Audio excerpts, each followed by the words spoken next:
Good afternoon, everyone. Good afternoon. Almighty quiet. Good afternoon. How you doing? Good.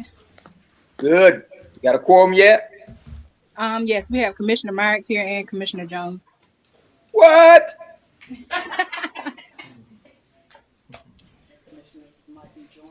Commissioner Jones is walking in now. How you doing, What? man? Y'all been talking about that. I can feel it right here in my spirit when I get out of the car. How you doing? Got a little over 2 minutes and we'll get started. How y'all doing?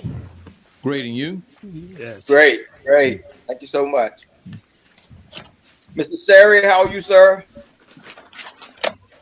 I am doing great. I was hiding. I didn't want to get called out till it was time. You can't hide. You can't hide.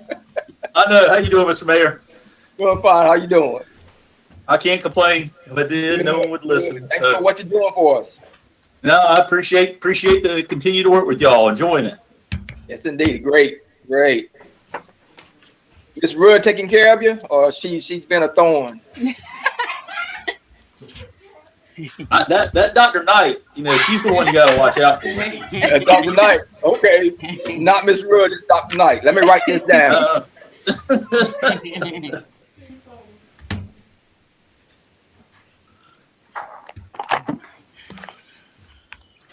Hey, Mr. Atkins. How you doing today? Fine. How are you? I'm fine. Good, good. Hey, Attorney Jones. Hey there, Mayor. How are you? Excellent. How are you? Oh, thank you, sir. Good, good. Hey, Ms. Perkins. I sent it to your email. The town of Princeville.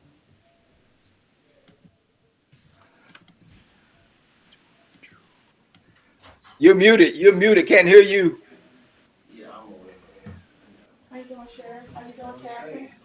I'm doing fine. How are you? Doing fine. Thank you. Give me a call sometime. Okay. Thanks. Got about 30 seconds. We'll get started. Hey, caller one, whoever you are, how are you?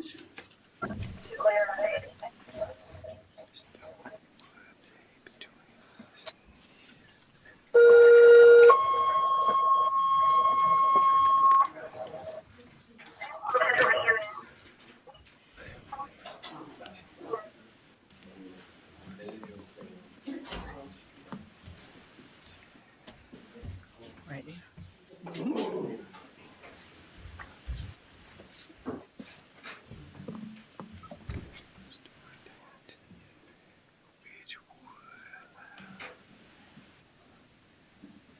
This conference will now be recorded.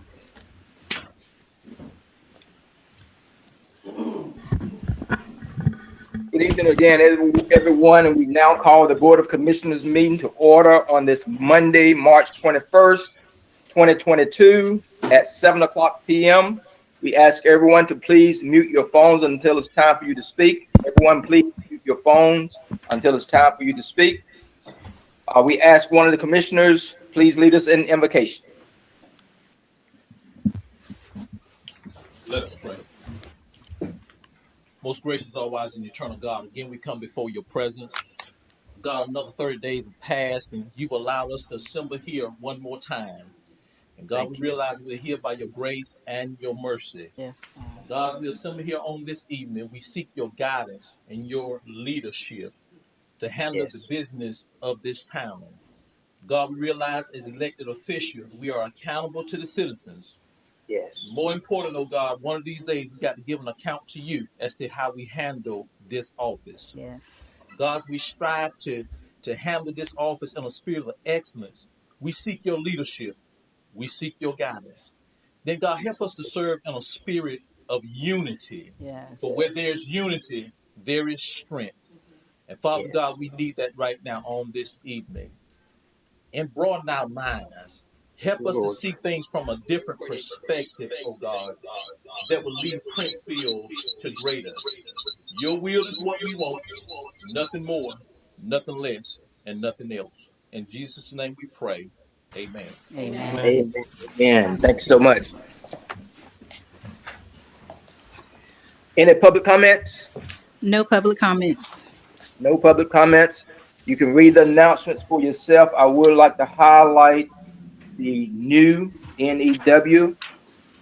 You have that in your package, Board of Commissioners. Have you been impacted by COVID-19 pandemic? New community actions specifically targets individuals and families that have income below 125% of the poverty guideline and unmet needs as a result of COVID. We will be accepting applications at the Princeville Town Hall located on 201 South Main Street in Princeville every Thursday from 9 to 4. Let's make sure we get this information to our citizens. Who's eligible? Residents of Edgecombe County who have a documented emergency need created by COVID-19 health pandemic and are considered low and moderate income individuals. Overall, to be classified as low income, an individual or family's household must be below 125%. Make sure you bring photo ID, proof of income for all family members living in the household, documentation illustrating the economic impact of COVID-19 on the client or the family, and depending on the services needed, copy of your bill, mortgage statement, rental agreement, landlord statement, etc. If you have questions, please call 442-8081. Again, 442-8081. Are there any adjustments to the agenda? Yes, sir. Mayor, if we can move 11, item number 3, to the executive session, please. Item 11, number 3. Yes, Is that sir. the board code of ethics? Yes, sir. Okay. Is there a second? Second. Then probably moved and second that we move the board code of ethics on the attorney's report to the executive session number 4. Are there questions? All in favor, use voting sign aye. Aye. Opposed, nay. Ayes have it. Thank you so much. That is not a that is not a closed session item. As it will deal with examples of personnel, the general statute covers this.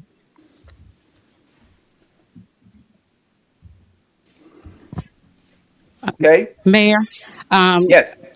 if we could make another adjustment to the town manager's report by adding number 8, HMGP. Is there a motion? So move. Second. Second. And properly moved and second that we add number 8 on the town manager report, HMGP. Are there questions?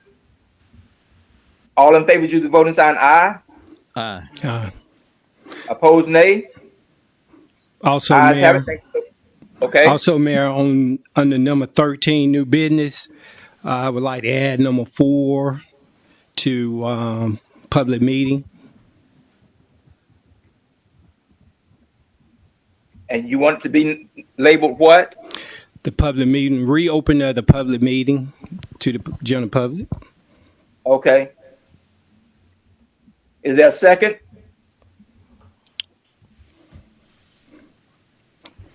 I'm not understanding this, sir. In other words, it's time for us to allow the citizen to come back. Oh, I got you. Okay. Second. Been probably moved and second that we add reopen the public meetings on the new business number 4. Are there questions? All in favor, use the voting sign aye. Aye.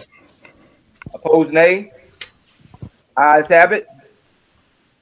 Any other additional adjustments? One other, Mayor. Mayor, if you would be so kind to add under old business, number 5, UNCG CPAL. Is there a motion? So move. Second. Been properly moved and second that we add under old business number 5, UNCG CPAL. Are there questions? All in favor, use the voting sign aye. Aye. Opposed, nay. Ayes have it. Thank you so much. Also, Mayor, if we may go back regarding the reopening of the meeting, it was never properly motioned for the meeting to go to us to deal with this item. If we can put a motion on the floor and go back and deal with it. Okay, is there a motion? I would like to make the necessary motion that we reopen the town hall back to the citizen. Second. Been properly moved and second that we place under new business number 4, reopening of the public mix of the town hall meeting to the public. Are there questions? All in favor, use the voting sign aye. Aye. Opposed, nay. Ayes have it. Thank you so much. Any additional?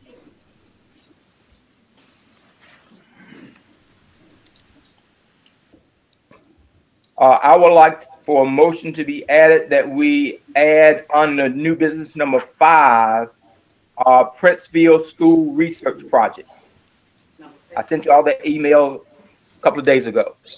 It's new business, you said? Yes, Princeville Research what? Princeville School Research Oh, Project. school. Is there a motion? Mayor. Yes. I think that this was included. Was it not, Miss Jessica? That It email? was included, but it's not on the agenda anywhere. Oh, okay. Thank you, sir. You're welcome. Is there a motion? Second. So move. Oh, Been second. properly moved. Been properly moved and second that we add on the new business number 5, the Princeville School Research Project. Are there questions? All in favor, use the voting sign aye. Aye. Opposed, nay. Ayes have it. Any additional adjustments? Is there a motion to approve the agenda as written with the necessary adjustments? So move. Second. Been properly moved and second that we approve the agenda as written with the necessary corrections, with the necessary additions. Are there questions? All in favor, use the voting sign aye. Aye. Aye. Opposed, nay. Ayes have it. Motion to approve the consent agenda.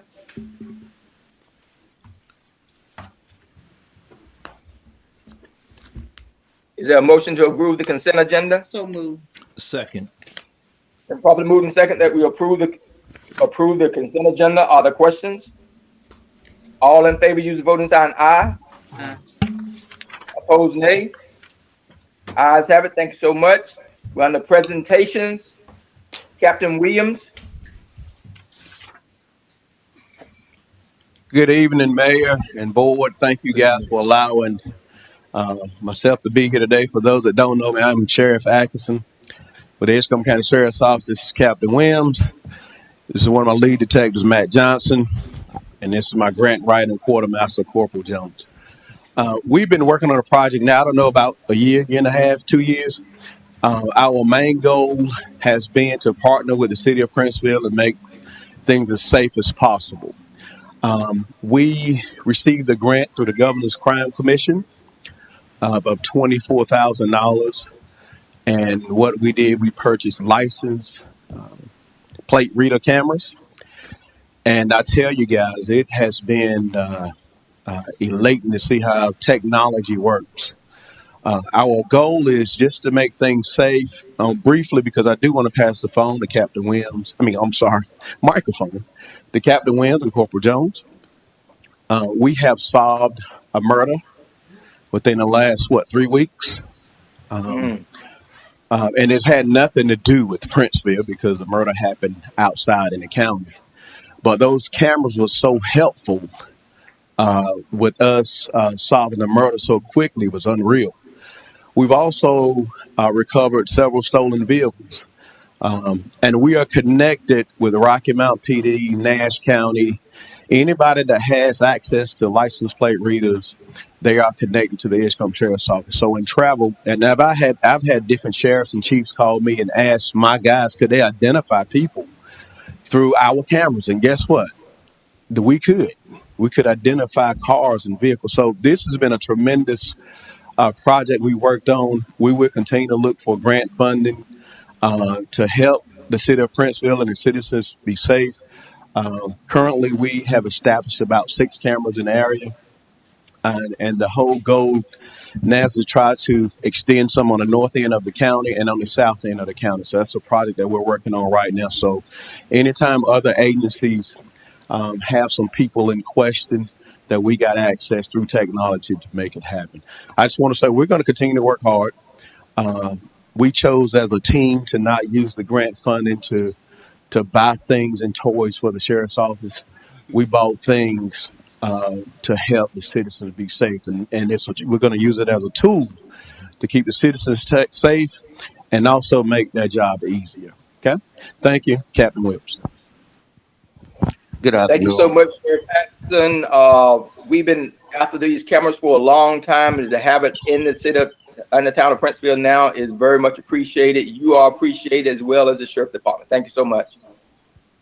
Good afternoon, Captain Williams. On behalf of the Sheriff Atkinson, what he just told you, I just want to give you a little outcome on Corporal Jones is going to give you the rundown on everything about this camera system, a little bit deeper than what I would, but I just see if you have any questions of me, if anything, in reference to Princeville and our partnership that we have. Any questions of Captain Williams from the board? Right now, I turn it over to Corporal Jones. Thank you, Captain Williams. We appreciate you as well. Corporal Jones, Sheriff's Office, assigned to the grant writing. Pretty much the cameras, like Sheriff said, about 6 in the area. We've had them active since about February 20th of this year. And since then, the reader has read over 200,000 plates that come in and out of the major areas within Princeville. Let's see. I think over 1,000 searches have been done within our system from our surrounding agencies. Everyone that's connected to this system. It's about 500 agencies in the U.S. is connected to this system. About 1,200 cities. As Captain Williams said, we've actually solved. The sheriff said as well, solved some crimes within the area and outside of the area. Also invited Detective Johnson to come in and speak about the crimes that he's actually personally used license plate readers for to solve crimes within and around Princeville. At this time, Detective Johnson. Good evening, Detective Johnson, the Sheriff's Office. So breaking down the cameras a little bit of how they work. Basically, as a vehicle passes through, we're able to capture it not only by the license plate itself, descriptions of the vehicle, color, make, model, things of that nature. We're able to specifically search for these characteristics. So to give an example of how we used it recently, we had several break-ins on the Rocky Mountain 43. We identified a unique vehicle as a result of interviews through witnesses and the victims themselves. We identified a 2-door Fiat, which is not a common car we see very often. We're able to type that in by color and make because we didn't have a plate at that time. We're able to identify this car, get the license plate, and we're able to run that through our systems and identify our suspects.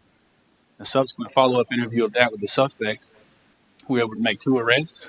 We closed 3 felony cases in Edgecombe, closed 2 additional felony cases in Nash County, and 2 with Rocky Mount PD. These guys are terrorizing us for about 2 months. I don't know if you guys keep up with the Facebook page where we posted all that. Tarver PD originally chased them from Lowe's. We did a search at that house then. Like I said, we had 3 break-ins and Nash had 2 break-ins. So they're paying off, and it's a matter of just keeping them maintained, and we're hoping to grow more and continue to get more. Thank you. I have a question. With the license plate readers, the cameras reading You're license. on mute, Mayor Pro Tem, you're on mute.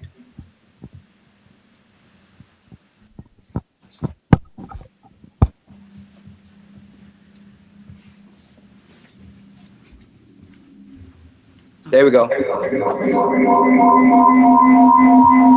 now.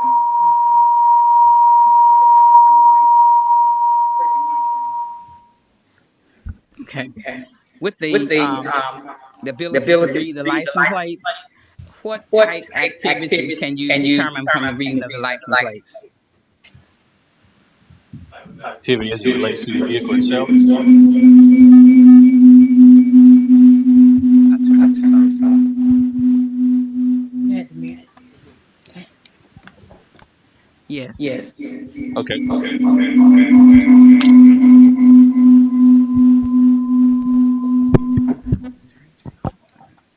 So the way our searches work in the flock safety system, we're able to search first by license plate if we know the plate itself. We're able to search by make and model, like I said, and color. We're able to search by identifiers, meaning if they have stickers in the rear window, we can identify those as well. And then we use it on major intersections, so we're able to determine pattern of travel. And it also maps it by frequency. So if you're coming through this light every day at the same time, we're able to see that. It'll tell us by your vehicle you've been through this camera 15 times in the last 30 days. So this helps us when people come from out of town. This is their first time here. It maps that. So we're able to identify travel patterns, vehicle identifiers, plates, which lead to our suspects, and we develop them further from there.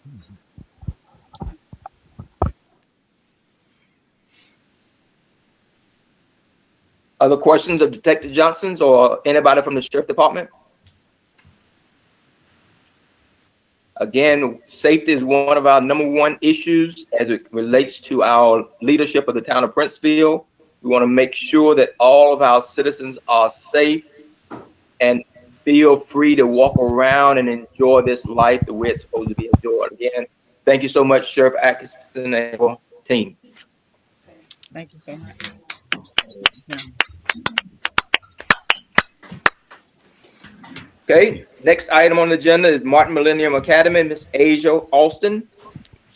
So, Mayor, It Yes. is an honor to have Miss Asia Alston from Martin Millennium here with the board on this evening. Mayor Pro Tem and I had the privilege of going over to Martin Millennium and viewing the demonstrations during Black History Month that the students did of Princeville. We had an opportunity to visit each 8th grade class, and one of the teachers wanted to share with us Miss Asia's project, and her mother brought her here on this evening to share it with the Board of Commissioners, and we are so delighted. And I will now yield to Miss Asia Alston. Now put a camera on Miss Alston. I need to see her because I love this work Go that ahead. y'all sent in the package. I need to see her. And when this COVID is over, I'm gonna hug her neck. There she is. Good afternoon, everyone, and it's very much of an honor to be allowed to come to the meeting. And I am an 8th grade student at Martin Millennium, as she stated. I'm 13, so this will be my last year at Martin Millennium, and I'm glad to say that I've been there since it actually became Martin Millennium. But I was in my science class, and my teacher told us that we had to do a debate.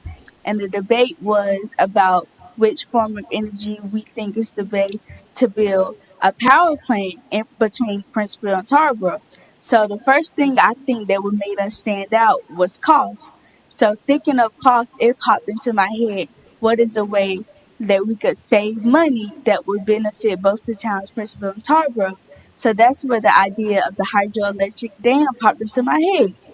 So by building this hydroelectric dam, it will benefit Princeville and Tarboro by preventing floods, and by building the dam, you will be above the Tarboro River. It would prevent floods, and by generating electricity. And choosing this idea would not only benefit Princeville, but if you were able to build a community around the dam, you would be able to increase tax value, which will also put the money you spent to build the hydroelectric dam back into the towns of Princeville and Tarboro.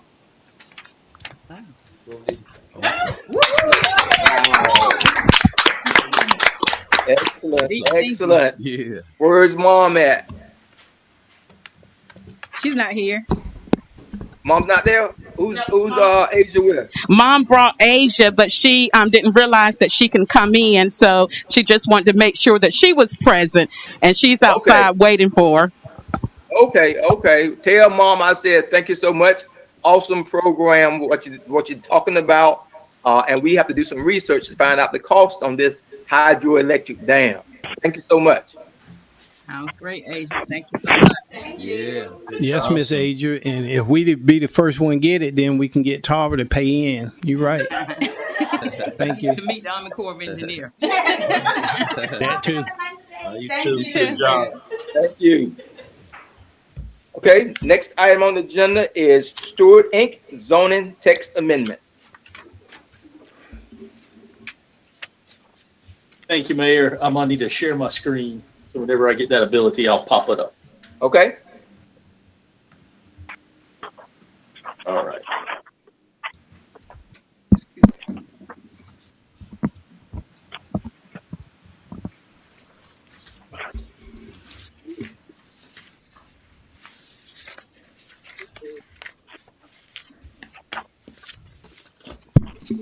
Try that one more time.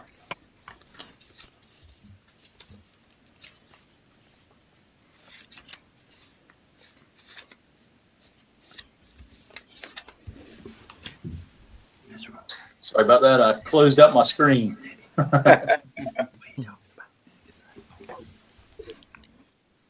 right, here we go.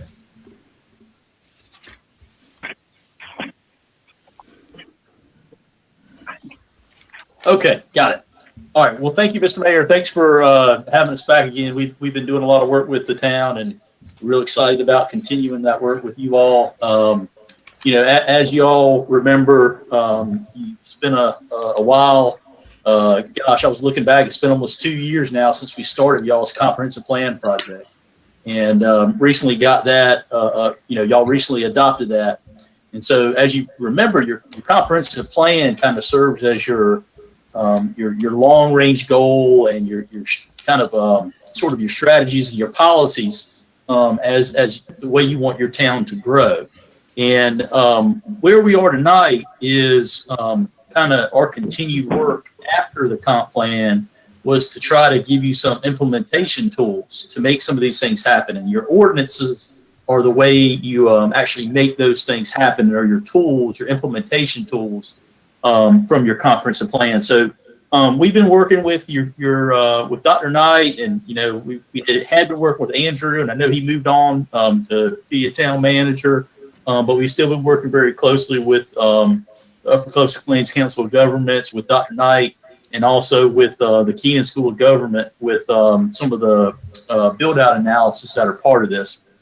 But what we want to do tonight was sort of give you an update on where we are, what's being proposed, and let you know what the planning board did. They made their recommendation, I think either last week or a week before that, regarding these amendments. So I'm gonna run through it. And just kind of see if y'all have any questions after we get done. So as you remember, comprehensive plan was adopted, and as part of it, it recommended the addition of 2 zoning districts. And those 2 districts were something for your downtown area, for what we call historic downtown Princeville, and then also something for a mixed use district, 4 to 53 acres that are out closer to the highway. And based on the text amendments and the map amendments, we're creating a district called the Historic Princeville Downtown Core. And this allows for a broader range of uses than the R1 district. It allows for some minor commercial and office uses, community garden, personal care services, and even sit-down restaurants in this area. Apartments are not allowed. It's got some smaller setbacks, and it's got some language in there to help make sure that you have whatever comes back is built up to be a little more resilient should you have any more flooding in the future. And then the other district is the mixed use district. And that really is a mixture of residential and commercial uses that includes single family and townhome and apartments. There's a percentage of non-residential that's required in this district, and taking away some of the limitations. And so that's those are the two sort of new zoning districts that are being proposed. Now, as part of this also, we're looking to update your subdivision regulations. So we want to make sure we have clear stormwater standards. We make sure that you have adequate access to development so people can get in and out safely and be connected to existing neighborhoods.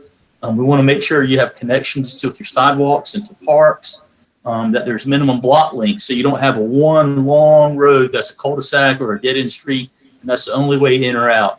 And then incorporating some updated open space standards so that you could have more quality development in your subdivision regs.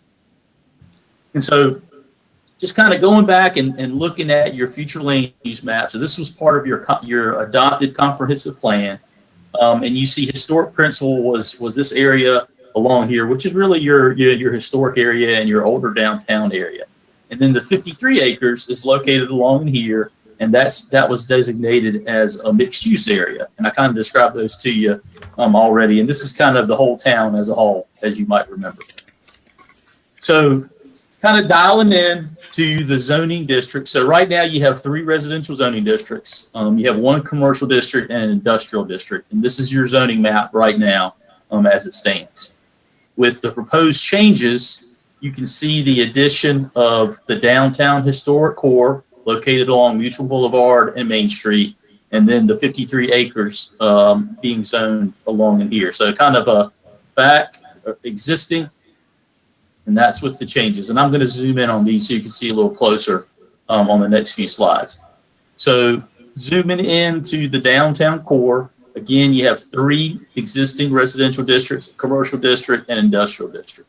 And with the proposed changes, we would be making this the what we call the historic downtown core district, which would allow a variety of mixture of uses and allow for really to create kind of a downtown core along South Main Street and along Mutual Boulevard.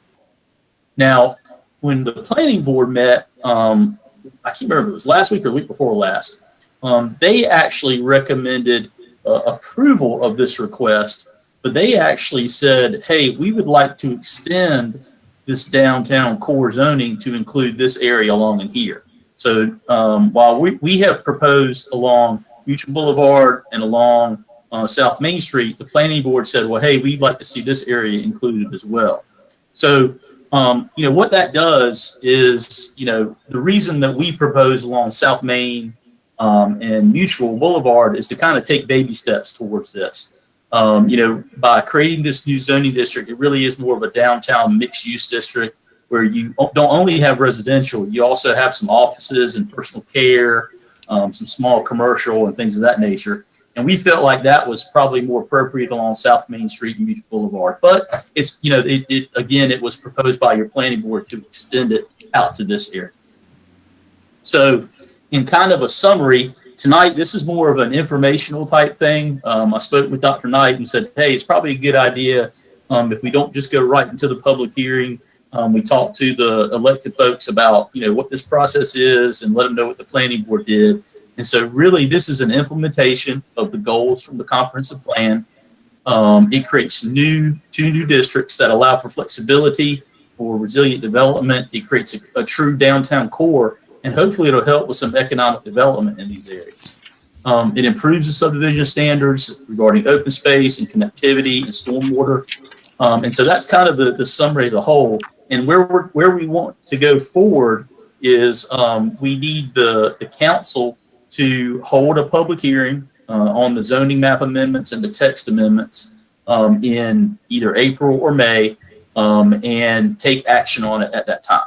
And so tonight, what we thought was we would just kind of give you this more of an informational type thing, see if you had any questions, and then kind of move forward in this process. And I think one thing Dr. Knight, I don't want to speak for you, but I think we do need some direction on if we want to stick with what we originally proposed or if we want to go forth on what the planning board proposed, because when you go forward on the public hearing, you do need to notify the property owners and go through that process. So we want to make sure that if this area does need to be included, we cover all that when we do we help the town and the town goes through and does the, public hearing notices and things of that nature. So that's all I have tonight. just wanted to give you this update, and I'll be happy to answer any questions, or if you want to think about it for a while and follow up with Dr. Knight or myself, we can go that way too. But felt like it was a good idea to kind of give you guys an update and let you know what we're doing moving forward to implement some of the things in your comprehensive plan. So that's all I have, Mr. Mayor. Thank you so much, Mr. Sari. Any questions from the board?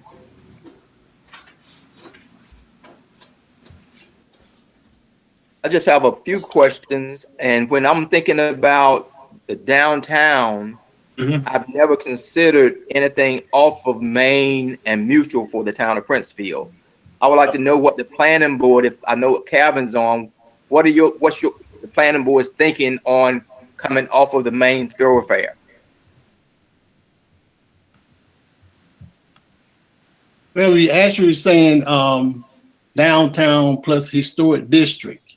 So you talk about the historic district, I think it would be kind of tough not to put Church Street on historic district map. And not only Church Street, I think we failed to mention Dancy Street and Tyson Street. Those were the first area of Princeville. So in my opinion, you can't have a historic district without having at least Church Street on it as part of it. So would that be a historic downtown district, or would that be a historic district which is separate? Well, it's not historic downtown, it's a historic district. So I got the information from historic downtown district someplace. Okay, we can double check, no problem. Thank you, Mr. Atkins. Mr. Sari, have we talked about the 88 acres any? No, we have not. That was annexed in, y'all remember maybe a couple months ago. It doesn't show up on here because it happened so recently. But that 88 acres was along in here, and it's already zoned R1. That was not part of this because I think that the 53 acres, there's kind of a plan there's already a plan that's been done, and we're actually updating that plan right now. I think the slate's a little cleaner for the 88 acres, and I think also with the 53, I think you're going to want to see more commercial, more non-residential out here than it was originally proposed, and that may push some more residential out in that area. So I think 53 acres with the location there on 64, and I think by the time we get done with a conceptual or build out analysis, as that thing takes some momentum, you probably will see kind of the market take over and move some things towards the 88 acres. But that really wasn't, Mr. Mayor, that wasn't really part of what we were looking at. We certainly can, but it may be one of those things where we focus our time on the downtown and focus on the 53 acres, and then maybe later on down the road, y'all kind of see what the best fit is for that when the time comes. Okay. And on one of the slides, I saw something about a certain percentage on the 53 acres supposed to be is that housing?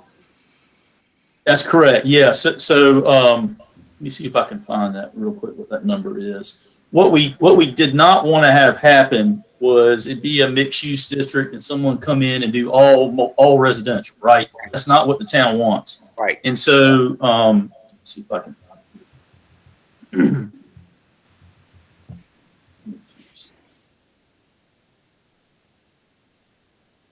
So we said to ensure the intent of it within the mixed use district, a maximum of 50% can be residential. So that would mean the other 50% when it's developed would need to be, at least 25% of it. So that, I think what you don't want to have happen, I think you got to kind of figure that balance, right? And I think that, you got to have some residential to support it, but you want it to truly be a mixed use center where you have some more commercial. And I know there's talks about, moving the public works facility out there and some other things that would go. So that was where we started at. We could certainly go higher, but we did also want to balance. We don't want to say, look, you got to be 80%, and then scare people away. So I think that was our thought process on that. Okay. And you mentioned this earlier that we certainly want more commercial on the 53 because of this in the vicinity of the future Interstate 87. That's correct. Yeah, and I think the way, and we're still working on that now, and it's been a good effort because we've been talking with the Wooten Company, and we've also been talking with the UNC, the Keenan School of I forget what they're called, the UNC Keenan School, with UNC, and they're doing I think they're doing like a market analysis and stuff like that. So we're trying to tie all that together so that the end product around probably next month is that y'all have a kind of a build out analysis, you have a market analysis, and you actually have something where you can kind of use as a recruiting tool or an economic development tool where the town can say, hey, look, this is kind of what we want to see here. We've made it available. We've made it be able to happen because of our zoning and our comp plan. We've had this vision, and so hopefully that will be used to kind of attract people to make an investment there. Excellent. Thank you so much. Any additional questions for Mr. Sari? Yes, ma'am. Mr. Sari, would the text amendments be available for my review, please, sir? Yeah, yes, ma'am. Dr. Knight actually has them. I can forward them to her again so she has them. Absolutely. We would certainly want that to happen. Absolutely. Thank you, sir. Yeah, and Mayor, if I could kind of answer about the historic downtown core, so yes. I want to maybe add a little clarity to that. So, so what we've proposed, it's not like a historic district in the fact that the homes will be on a national registry or something like that. That what we're proposing is the first part of this was to be sort of a downtown core where you see a mixture of uses and you allow some minor non-residential things. I think you made a good point, and maybe it's something that we look at later down the road is that, hey, maybe this is your downtown core, historic district downtown core, and maybe later on this is more of just a historic district where it's residential in nature. Maybe you have some churches and things that are more institutional. I feel like the reason we proposed this was that with what we're proposing, there is an opportunity to do some offices and commercial, some very minor commercial things, which might be better suited along Mutual and South Main Street, where back in this area, it might be better being, residential in nature or institutional in nature. And so maybe that's something to think about going forward. And that was, again, it doesn't take away the value of it as being in the historic part of Princeville. It just talks about land uses. And so maybe that's something that's revisited later on down the road to be consistent with what the planning board recommended. Okay. Thank you so much. Any additional questions for Mr. Sari? Yes, Mayor. So Mr. Chad, so that we can move forward with the public hearing, would the board need to make a decision on this evening on how they would want, whether the proposal from Stewart or expanded from the planning board, by which that's their recommendation, so that we can specify that in the public hearing notice? Yeah, I think that would be appropriate because, with the rezoning, you have to notify the property owners, and you also have to notify all the adjacent property owners. So, you're looking at a pretty substantial addition, considering we'd have to notify these property owners and then everybody on the outside of that. So if we didn't, it would, obviously all of these property owners, and it would be extended along in here. So I think having some direction from the board would be good, and obviously, if there's more discussion on it, there could be a rezoning at a later date to bring these in. And maybe it's even a separate zoning district. Maybe it's the historic Princeville residential district or something like that. But yes, ma'am, I think that would be appropriate to have some direction on that. Okay. What's the pleasure of the board? Do we want to go with just the main and Mutual, or do we want to add the historic district as well? And again, my opinion, I think we should stay Mutual and Main on this particular one and come back later for the historic district. Can you explain why you want one versus the other, Mayor? Well, I've never seen, when I talk about downtown, I've only seen downtown on main thoroughfares. I've never seen it off the main. Any town that you go to, have you ever seen historic downtown off of the main street? No more than in New Bern. I think they have similar setup. That's about the only one I'm familiar with. Okay. I have a question. What would be the difference in historical downtown and just the historical residential? Which would So, yeah. So what we've got proposed. So I would say it boils down to land uses that are allowed. I think that right now, and I'll pull this up so you can kind of see. So right now in the as is proposed with the downtown district, like historic downtown core, you allow, single family, two family, duplex, triplex. So you'd have like churches, banks, small commercial establishments, offices, sit down restaurants, office, post office, library, things of that nature. And typically that's the kind of stuff like the mayor mentioned that you might see mainly on a main drag, right? Like on South Main or Mutual.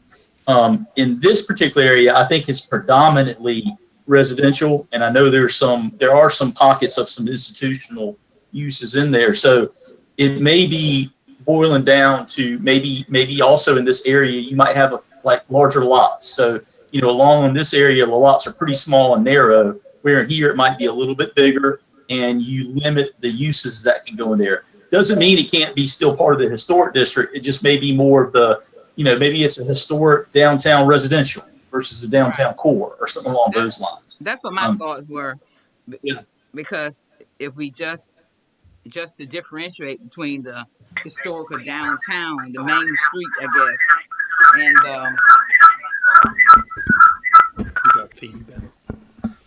and the historical residential. And I guess my question also, when you're talking about land usage in the historical residential, you said multi usage. You mean businesses and residents? That would be like as it's proposed right now, would be along here, like a mixed use type thing, like you might see in a downtown. Yes, ma'am. Okay. So, yeah, I guess I can understand the planning board request in thinking in terms of historical Dancy Street and was it Dancy and Church and Tyson Dancy, because especially Church and Dancy, because those are the historical streets in the town of Princeville, the first, I believe. So I can kind of understand that, but I'm just trying to think of how we can do both and, I guess. I mean, I think just from my perspective, being in this business for a long time, I think you can accomplish it. I just think it's probably a second thing, right? Like I think it's, if you want to move forward on this, let's get that 53 acres done. Let's get the main drags done. And then, maybe later on, 6 months or so or now, you assign Dr. Knight for another task. And she calls me again, so, but I think that's the way you can handle it. So it's almost like, well, let's do it. Just not right now. Let's get this done. And then come back later on and you could, maybe come up with a downtown core. Maybe it's a historic Princeville residential core or something along those lines. And you just have mainly residential institutional uses, and your lot sizes are a little more customized to what you see out there. And that might be the way to handle it. That was my thought. I was thinking that, we could do the both, but maybe just like I said, come back with the residential, with the Church and Dancy streets. So, Commissioner Jones, any questions, comments? I don't have any questions, but I'm more inclined to go with the recommendation of Stewart Inc. Okay. Commissioner Myrick? Same here. Okay. Put it in the form of a motion, please. I would like to make a motion that we go with Stewart to revise the downtown area as the new zoning area.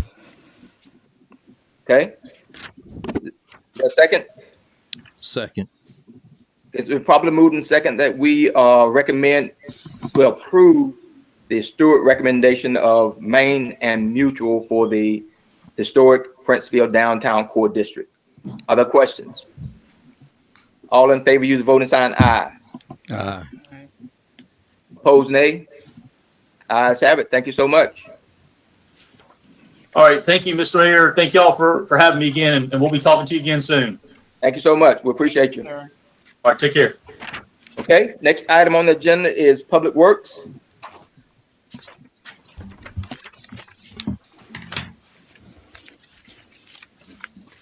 Mr. Porter here. Yes. Yes, sir. Okay. Any questions for Mr. Porter? Oh, I think I may have one or two. Okay. Before I find my necessary note, Mr. Porter, have we received any feedback from the gentleman that took ownership of the property beside the dollar store where the trees and the limbs are down? Been sitting like that for quite some time. Is he sick or out of town, you know of? And how can we get an update when he gonna come back and beautify the area and, you know, at least remove the debris? It's getting warm and just kind of think that's an important piece. I haven't received any communication. I don't know if Dr. Knight has.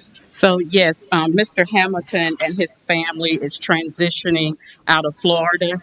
Their house was just completed, and so they should be back in the area in April. Spoke with him about 2 weeks ago, and he will aggressively get back on that task and clearing that property and also investing in other properties in Princeville. Also, to the town manager, have anybody inquired about the home right beside there?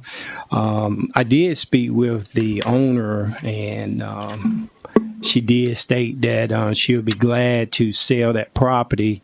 Did we have any body that inquired of it a while back?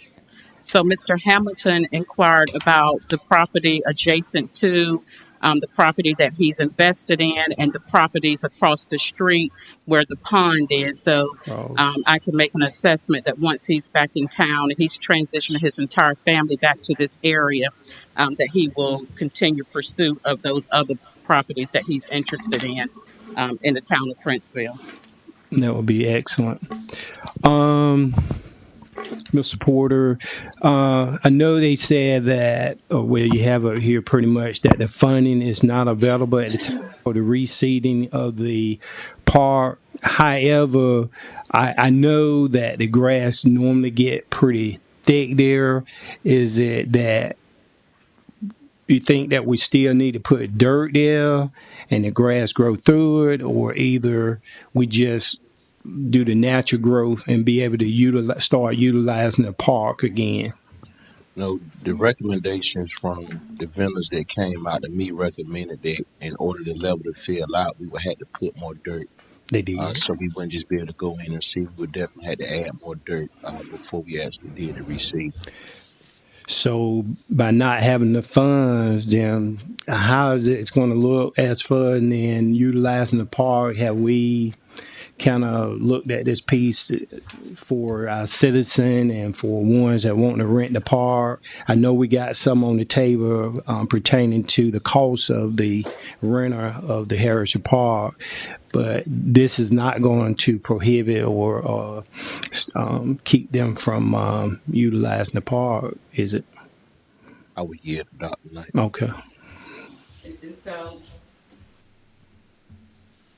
And so the board we would just have to look at the line items that we have and funds that we have obligated in other line items. And Mr. Porter, it would probably be ideal if the Public Works Department would provide a quote on how much that dirt would be to level off that surface. So once that's done, and then the board can look at with our financial officer if there's other funding available for this particular project. So I don't know whether Mr. Porter, right offhand, you can make an estimation, or you would need to go and measure that for more specificity, so that we can, assess how next steps would need to look. Yeah. Yeah, and I would like to say, if being all possible, even though we don't get the dirt or we don't have the funds, that we could still go ahead and start utilizing the park. It's getting warm. I did see quite a few people out there this past weekend, and if somebody wanting to rent the building, then we need to go ahead on. If we need to put a motion on the floor, I'd be glad to put one on the floor, because that is going to be an important piece for our citizens and also for others that is wanting to come in and pretty much partake of that. No need for a motion. I was thinking that we were putting it on hold because of the farmers market. We're getting ready to start break ground on that. Yeah, but I think that going to be a long time frame. I understand that we have quite a few more major preliminary to look at. That'll probably be, as Mr. Bridger would say, another 2 years down the road. Unless somebody can tell me different. Update us on the farmers market where we are. And so that's under town manager's report, but I'll be more than delighted to jump to it now if it's so desired. That's fine. Okay. So right now, Heritage Park, Kelsey has submitted a grant fund in the Tobacco Trust Fund grant for $300,000 that was submitted on 3/4. Mayor, as you provided revisions to the scope of work that was submitted to NC Commerce, as they may have funding opportunities to move forward with the construction of the farmers market. And also keep in mind under the manager's report that CTNC now will start the walking trail at Heritage Park, and we have that currently advertised. That's phase 2 of the extension of the Heritage Trail. So we want to be mindful of those things that are coming up, and we have had citizens to call inquiring about rental of the building at Heritage Park. And we also have Optimum Serve there. Whatever decision the board make, I think it would be a courtesy to give them some time to transition out of the building at Heritage Park and on the site of Heritage Park. But those are 2 upcoming events. And even with the farmers market, the next step that Wooten anticipates to take is clearing that area off in preparation for the farmers market. So if you could just give me a little more time, maybe April, and maybe sooner, that let me get some specifics from the engineers. And I know that NC, that Conservation Trust of North Carolina has already moved forward with their phase 2 and plan to have some youth out there this summer with the walking trail, that 1/4-inch mile walking trail that's underway. So that's some things to consider as it relates to Heritage Park and reopening under those different projects that are currently underway. I have some questions. Are they using the building or are they stationary underneath the tent? They're using the building for storing their supplies. It's full in the building, and they're actually using stationary on site for the actual testing. How long are they planning on being there? So they're up into June as we speak, and I don't know whether the grant will be or funds will be extended any further than June, but I can also check with the manager to assess the status. And you referred to the trail. They doing some underway on that. When is it supposed to take place? So right now we have an advertisement seeking youth ages 14. It's in your packet, the advertisement for Love Being Outside, Come to Work, Conservation Trust.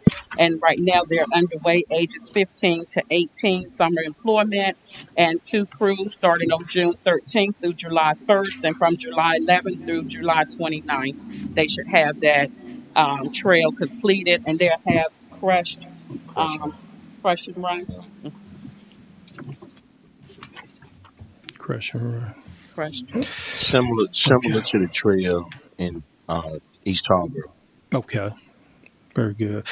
Also, while we at that, I did notice there is quite a bit of algae buildup on the east and west side, and there's a gutter that is hanging that is damaged that probably needs some attention. I never liked the way those gutters was installed. I think it should have been a curb type gutter that was mounted up against a wall and then came flush down instead of just hanging and dangling. But those are some areas that I saw needed some attention as well. Let me see, do I got? We speaking of the building, I just want to give a thanks to Chief Brown for assisting us on last week with getting the building washed on both sides, the good. west and the restroom. So, Chief, if you're out there, thanks a lot. Very good, because that was about 2 weeks ago I went out there. I've been seeing a lot of people. So we, I think you mentioned that we're not going to install the other equipment until we do the trail, or that's later on. Yeah, the expected arrival for the equipment is sometime in May. And so we receive partial equipment as it relates to the grills and the benches. So the remaining ETA for those items will be sometime mid-May or a latter part of May. One last question. Mr. Porter, in reference to the lights, I saw this nice printout that we have from Edgecombe, Martin, and Dominion. Mr. Bridger, Mr. and Mrs. Bridger, they had mentioned something about the light pole on Greenwood Boulevard, and I wrote the pole number down, which is 147-8/1347-8A. They was saying that pole should have been indicated to the cost of the town. Now, my understanding that all the lights, mostly on the right, is put up by Edgecombe. Is there any on the left that you know of that could possibly be a part of that was oversight? Not that I know of, but let me make sure I'm understanding the question. You're saying Yes, sir. on Greenwood Boulevard, are there any lights on the left-hand side that belong to the town? Yes, sir. Greenwood and right at the intersection of Bridges Place, right on the corner with inside that fence area. Inside the fence on that private property? Yes. Which is still the same distance of the roadway on the other sides as well. So I was trying to see if that's something we missed, or did they have that there? Because what I am seeing that there is dates when the light poles was installed, which is a good indication that they may have done it. But I would like to just do a follow up and see about this one particular pole. What date and whose name or who had it installed? All right. I can look it up. I can follow up with it tomorrow. Yes, sir. That's the only one I'm concerned about. Then they'll clear up this question of their concern and, put it to rest. And thank you so much. And for clarity, we're talking about the house on the corner, turning into Bridges Place with the fence around it. Yes, sir. That's correct. While I have you guys' attention, and ladies, for the senior center, we got the vegetation that's straight back that leads to the railroad track. So I just wanted to know, did you guys think it would be ideal that while we doing the vegetation, it's about 40 feet. I kind of measured last week. They clear about 40 feet back from the senior center leading up into the railroad right away. It's about a 20-foot right away, 10 on each side. So if you thought it would be ideal to clear that, Mayor, I know you sent an email, but I just wanted to get the board's take on it as well. My question is there a main purpose for why we should clear that for back? With the senior center coming up this summer, having events, safety for one, you got a lot of vegetation there, and just to beautify that area, we wanted to put a few picnic tables around the back. Or in the events that we have, just kind of beautify that area. Okay, very good. What's the pleasure of the board? Make a motion that they go ahead and clear that area for the reasons that were stated. Second. Been properly moved and second that we clear the 40 feet around the senior citizen center. Are there questions?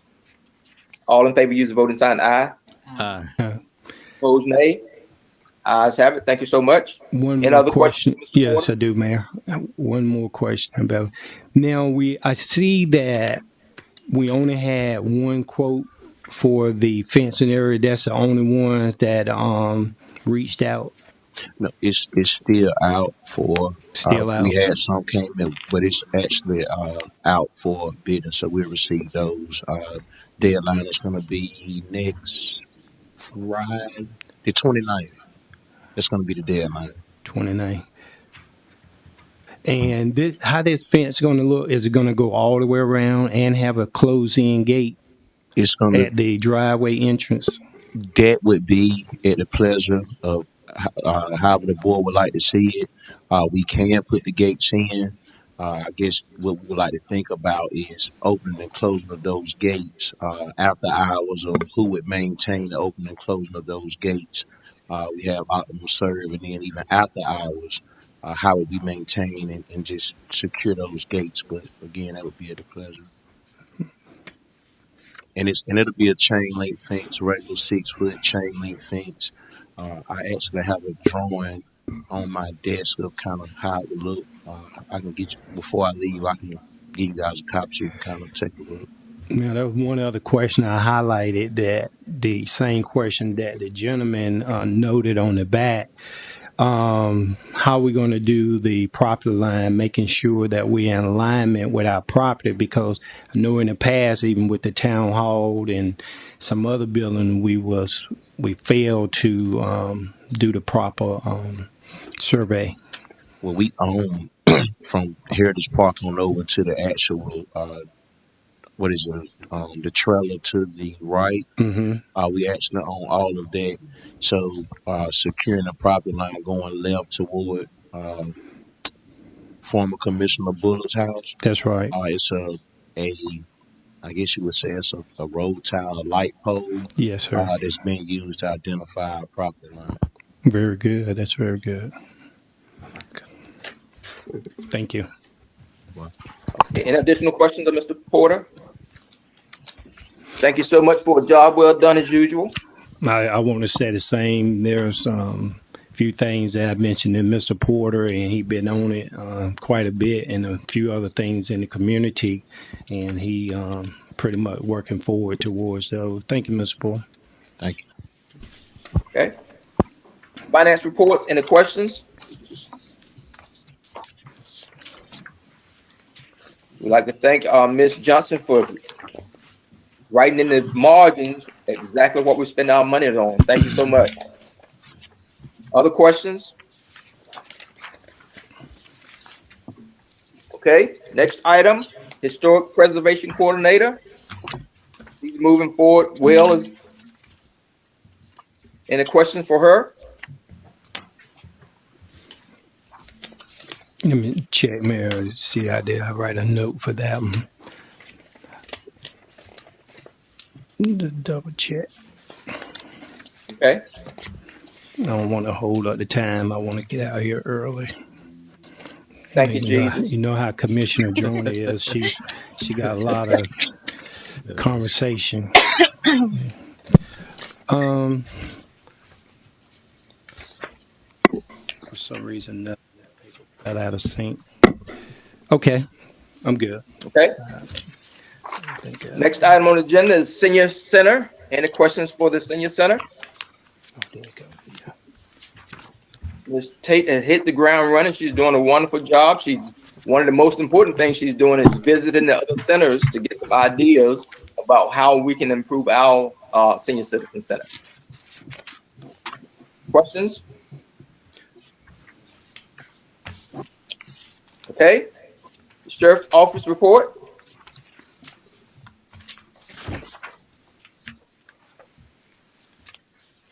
Continue to do a good job. There's only one, Mayor. I know you stay in the percentage down there of 111 and 4th Street. Have you been you hearing a lot of shooting lately, doing night on the weekend? 111 and 4th? Between 11 and 4. No, I have not heard anything, but again, I'm a hard sleeper. Yeah, you must be. Cause I am. my neighbor be calling me left and right. I see Are on the they, are three they, shot are they call calling for that 911? month. Sir, Huh? Are they calling 911 when they hear shots? I don't know. They just called and asked me, did I hear it? Okay. Did you hear it? The second time I did, but I was waiting for the second shot to go out, so I was getting ready to call. I sure was. Okay. But just emphasize to everybody, when they hear any shots, call 911, they respond. That's exactly what I told them. Yeah. Okay. Princeville Volunteer Fire Department. Chief Brown's not on? No. Okay. We'll move to the town manager's report, Senior Citizen Center. And so, Mayor and Board of Commissioners, as you probably have seen in my weekly manager's report, we're still working on the elevator and the fire system at the senior center. And most recently, when the engineer went over to inspect the elevator, he found that the sub pump needed an extension into where it's being drained at, so that the gallons per minute would be able to filter in a larger piping system that would not splatter in the maintenance closet. And so Bernie did do some research as it relates to that and found it to be true. And so they submitted an additional scope of work in the amount of $3,013.44 to improve the piping of the standpipe system where your sub pump is, to prevent future splattering. One could say that it may or may not happen, but it's probably much better to do it on this side than to wait for that occurrence that may happen. So it's a preventive means while the space is still vacant. And so, with the board's permission, if you so desire to move forward, my recommendation would be to move forward. One thing that I am exploring with the construction administrator is the warranty on the current installation. And because it is an improvement, then it would expand the scope of work and will need that $3,013.44. So I'm trying to figure out where the failure came in at. And so, thank you. And so, not necessarily a failure, Mayor, but the original scope of work met the code for installation of that sub pump and the way that it drained. But according to the engineer that came out, his assessment and discovery is that what if the gallons per minute is at a larger quantity, and it will overflow into that drainage system and put and also induce splatter into that maintenance closet. So there's a chance that it could not happen, but on the preventive approach is to go ahead on and improve that system while the senior center is vacant. Okay, understood. Thank you for the explanation. Absolutely. What's the pleasure? I have What's a the question, pleasure? Mayor. Mayor? Yes, I have sir. a question. Thank you. Go ahead. So, based on that, are we going to put a restraint on it to slow down, or what type of device are we putting up there that is at the cost of that plus labor? I'm not certain about a device to slow down, but the improvement of the system, the piping system, would definitely handle an increased gallons per minute in the event that it happens. So you won't have to worry about slowing down. You would have a pipe that could handle any type of additional pressure than what they coded for. So Go ahead. So this flow of water is going up per se, up to the upper room, and you're saying once the pressure goes up, it's overflowing and splattering. It could. Not saying that that's what would happen. The pipe that they have now is it meets the codes, but if it's an increase in water pressure, then that's exactly what will happen. That it will overflow in that maintenance closet. Well, this is my take on it, and I heard where you said it could. So it have not been tested. They have not tested due to the fact that we have not opened the building where they went in there to see actually what it's doing, or I'm trying to follow this. If they have not tested the system, then we need to wait until they test the system and then come back and review it and take observation and see if this is something that is needed before we spend money based on just their intellect. And I understand if it meet code. And I used to work at this factory, and we used to run piping in a whole 9 yards. And I know that there was certain piping we had to use to fit the application.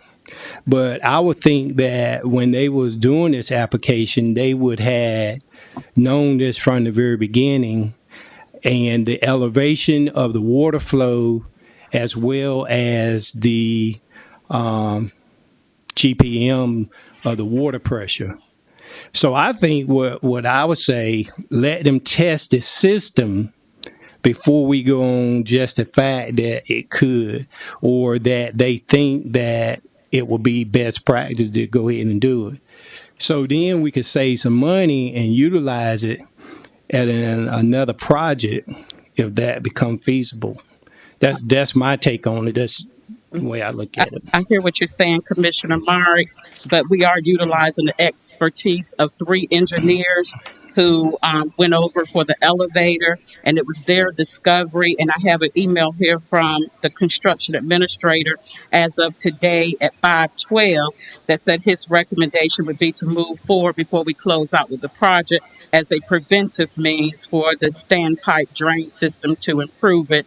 It's better to operate on this side of a preventive means than to wait for the occurrence of the increase in pressure. So I strongly agree with the recommendations of the engineers. It's $3,013.44 that it could turn into $33,000 if it was to happen again. So as a preventive means and utilizing their expertise, I would recommend that the board do move forward with this cost being effective on this side in the long run. Thank you. That may be very much so. So what type of scope of work are they planning on doing? They just saying a basic, but they don't spell out, is there a modification to the entire piping? Is there a restricted flow device being added, or what? So the scope of work includes a drain line for the elevator pump, new drain line for the elevator, touch up for the bracket and painting for the lines attached to the elevator, a grand total of $3,013.44. The subtotals is $299, $1,960, $400, giving you that grand total. So mainly they just gonna put a drain line, extended drain line in there. Which are they saying it's a 3/4 pipe or 1/2 pipe? Do they have that spelled out? No, they do not. They just stepped out the new drain line system that's necessary for the drainage system at the senior center, and to include the rapid pumping and draining without excess splatter to the maintenance closet. Well, I would like to see if on the paperwork that they would be more specific in spelling out the type of work, the scope of work they're doing, and not just say they doing a drain pipe. Are we going from a 1/2 pipe to a 3/4 pipe, or we're going from a 1-inch pipe to a 2-inch pipe? And then we could get a cost factor and how much they're charging overall for the necessary work that is being done. Because I would think if they're going to do a removal of the pipe and then add the pipe, yeah, it may cost that much. But still, in the same token, I think they could do a better job in spelling out the scope of the work. That's just the way I look at it. And I think we need to Okay. look at more of that in the future. Thank you. Okay. Any other commissioner have any response? The original contractor, have you spoke with them to find out what type of piping we have now, and what was the cost of that, and also inquire about their expertise, compare and contrast what you're being told now?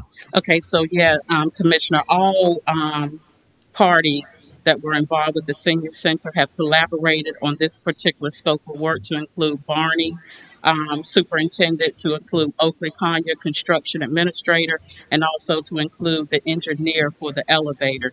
The three of them have collaborated on this scope of work, and this is what they've submitted. All of them concur that this is better to be a preventive means before we move forward. And while we're waiting for the lines for the fire system, it's better to have this problem resolved as well. So it will increase the chances of the town being proactive with this drainage system. So I take it that the original contractors was more so concerned with just meeting the code and not looking towards the preventive. And you can pass this on. This is a scope of work. Wow. Yeah, that's not. And that's not unusual, good. though.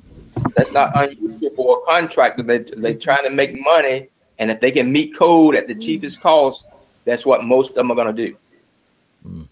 And it's my opinion that, something as serious as the elevator, we want to make sure that we do whatever is necessary to protect our seniors, especially, but anyone that has to utilize that elevator.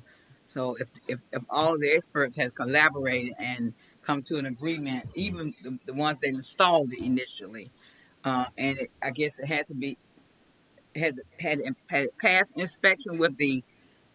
So that's what the engineer for the elevator is saying, that he do not think it would pass inspection under the current size of the piping, and that the most appropriate size for the amount of pressure that it can maximize with that drainage would be appropriate to go ahead and increase that pipe, because once those inspectors come out and you miss them on their schedule, or you have to come back and you have to do some modification, that could be extended time. But I do think this is a very proactive preventive measure to go ahead and increase that piping, even though it may have been missed when it was installed with a smaller piping. But Commissioner Marriott has it to pass on to you all the scope of work that they step out for that $3,000. That also includes the patchwork of lines that the camera system used for the elevator. So they had to reroute those wires so that it wouldn't interrupt the system of the elevator. They had to go around the elevator. Can we have copies of that, please? Absolutely, you can. Thank you.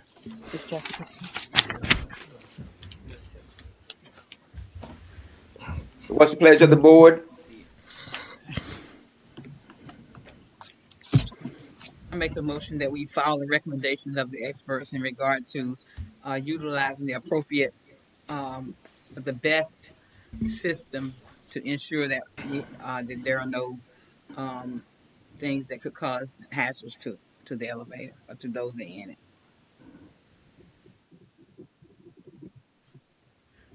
A second.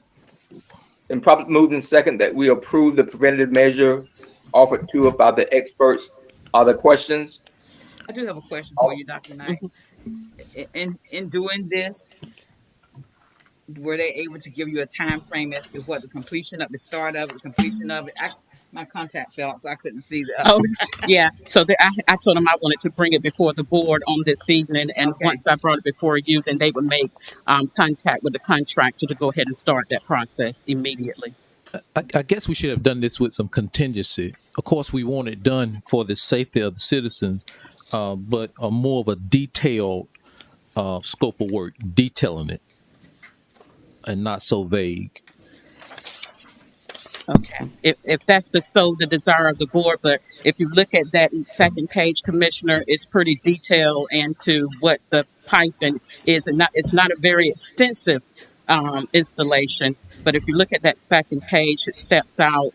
The first page highlights the system that they were used. The second page talks more about that one pipe from the sub pump into the facility. Or Dr. Knight, perhaps you could ask them those specific questions that that we might have, and they just give you clarification on that, and you can follow that back to us.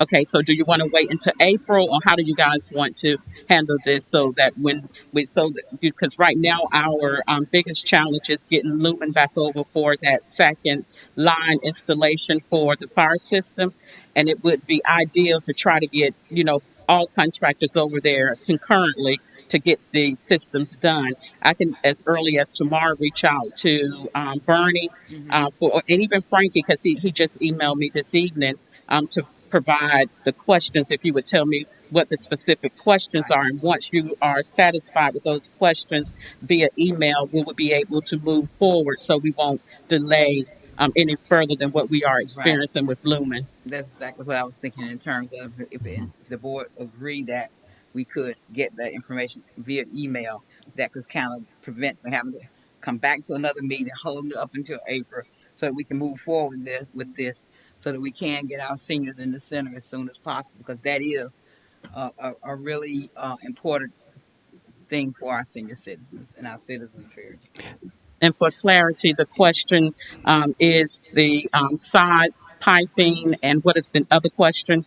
It's the size piping versus the size of the pipe that is up there now. That should be a quick fix. Matter of fact, if I text them now, we might get an answer before this meeting is over.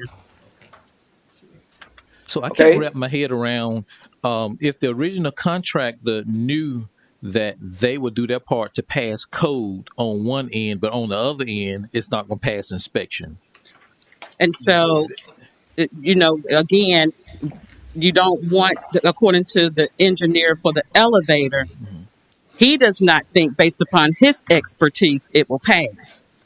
The contractors install the system to pass, and as the mayor mentioned, probably met the minimal code to pass.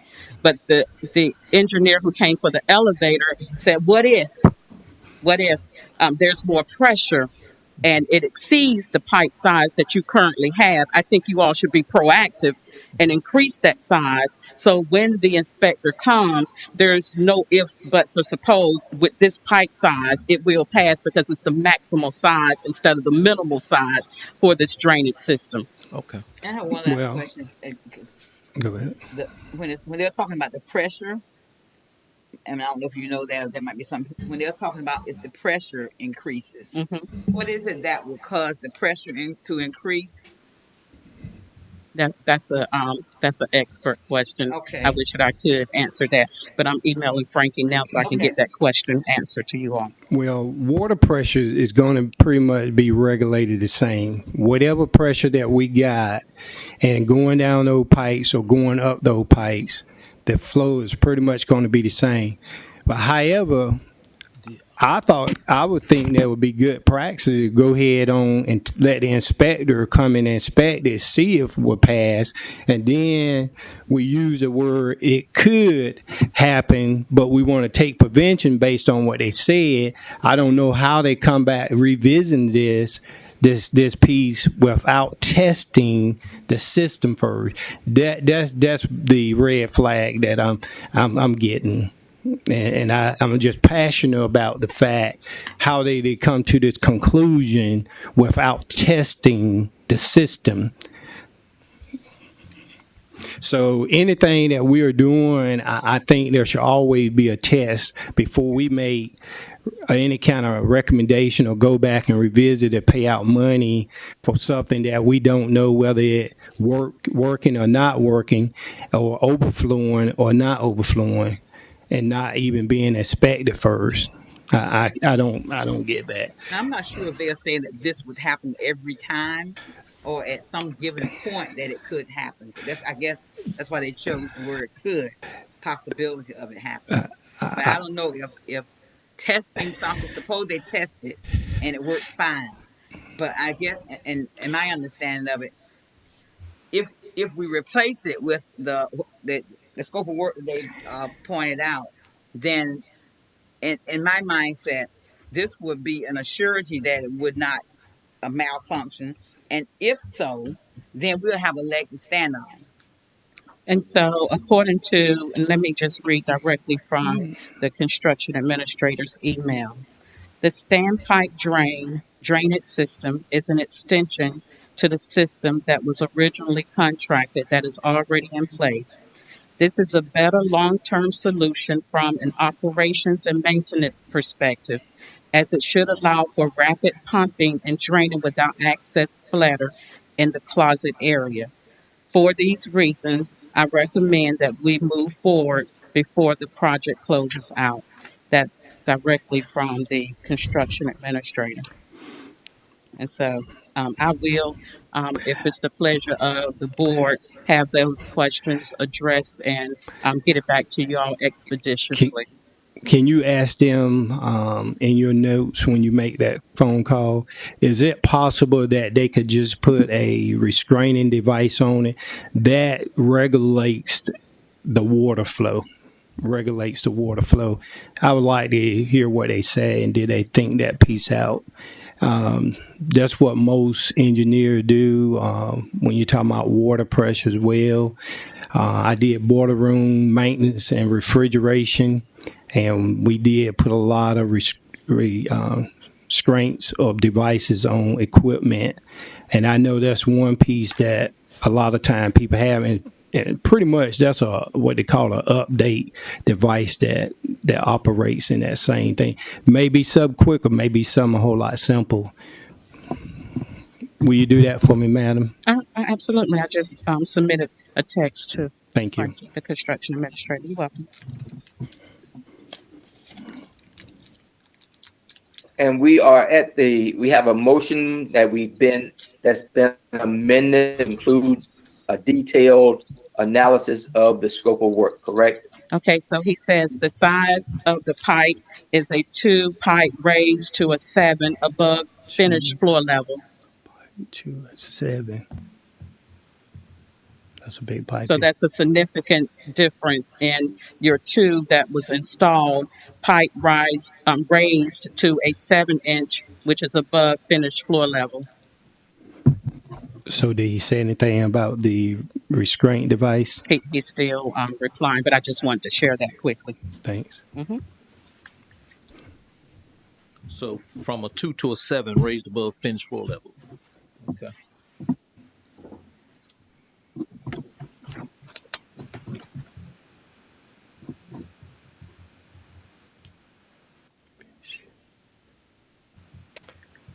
So while he responding, we'll just move to the next item until he get a response, and then Madam Manager, you can continue to move forward. Okay. And also within your senior center, we're back at your rental prices again. And Miss Jessica did make the necessary adjustment per your request for your consideration of how you all want to move forward with the opportunities to rent out the facility once it's fully inspected and an operational system. Okay, so listen to the construction. I'm sorry, Mayor, he has responded quickly. Okay. No, ma'am. Okay. No, ma'am. This was discussed with the elevator contractor, and according to the Department of Labor, they will not use a restraint for a pump system. Okay. Department of Labor. Mm-hmm. Okay. Any additional details needed? No, sir. Okay. Hearing none, all in favor, use the voting sign aye. Aye. Opposed, nay. Ayes have it. Thank you so much. Next item, go ahead, Madam Manager. Okay, and so yeah, Mayor, the rental prices are before you again. Miss Jessica did do her due diligence and going further with your request and have adjusted the prices and your rentals checklist. That's before you this evening. You all can let this lay over again. I guess at this point it's not an absolute urgent, but at some point it probably would be ideal to make a decision about renting the facility. I would like to make a motion that we accept necessary prices or costs at this time and make necessary adjustment in the future. And which costs are you referring to, Commissioner Meyer? Both. Okay, I'm looking at things to consider and the town of Princeville fee schedule. Which one am I supposed to be looking at? Say it again. I'm looking at the things to consider, a white sheet, and I'm looking at the town of Princeville fee schedule, the yellow sheet. Is that what y'all are referring to? I'm looking at it. Yeah, the things to consider, Mayor, you have your hours of operation, pricing, and then on the back you have your renters checklist. These are the things that you requested of us at the last board meeting, and Ms. Jessica did do her due diligence in making the necessary adjustments for your consideration on this evening. Okay. Do you recall what we added or took away from this renter checklist? Did we add anything? I added the hours of operation, whether you all wanted to use a flat rate or an hourly rate, or you talked about would you charge a lesser amount for someone who just wanted to rent like the outside facility. And also we added under safety, a requirement would be to have law enforcement present at 30 per hour and per the Edgecombe County Sheriff's Office guidelines relating to capacity. And under other considerations, have a drop box placed outside the senior center for the renter to return the key upon locking up, and the key must be returned in order to receive the security deposit. And also we talked about providing the renter with a phone number to call in case of emergencies. Well, I think all the prices is pretty much alignment with the other ones. For example, True Vegas, American Legions, and so on. So I think this has been on the table like for 45 months, seemed like to me. And I think we should just go ahead and move forward and set it in stone. And I know I got a motion on the floor, and any other board member that is willing to elaborate, that's fine. You got to come up with a price because they've got several prices to go by. Let me just say, I'm going to recommend some hours of operation, and I know this is out there, but I think it's important that we have the Senior Citizen Center available for other than senior citizens functions. So I'm recommending from 8 a.m. to 9 p.m. And I know we're going to have to come up with a way to demand that thing or put somebody in the place instead of the senior citizen director. And then for the prices for non-citizens, I would say $600, and for citizens, $300. And then for the security deposit for non-citizens, $150, and citizens, $75. That's just my recommendation. Okay, what page you on for the yellow copy for the white page? Okay, I was there. And you said, let me just write it down. You said for the citizen, how much? For the citizens, $300. Mm-hmm. For the non-citizens, $600. Mm-hmm. And for the security deposit, non-citizens, $150, citizens, $75. 150, 75. Okay, on the non-citizen, I would say that you're a little bit too high on that, because if you look at some of the other places, and are we talking about 600 for all day, 12 hours? I see American Legion, they got 12 hours, $600. That's the only one.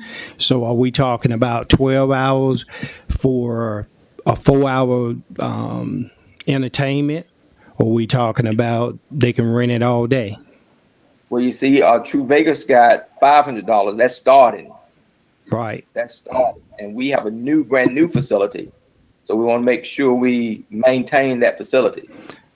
But we also want to try to get them to be able to rent it so that we can, in fact, have some type of revenue coming in that we can utilize. I think I would say 600 is a little bit too much for a small facility like that as a senior citizen. I know it's new, but we want to be able to at least be able to get some renter. And then if we see that it's working out, then I said go back and increase it. I say let's go with maybe just 5 for now. I'll probably go lower than that, but I would say at least 5. What's Okay, your thought? what's Mayor Pro Tem, your thoughts?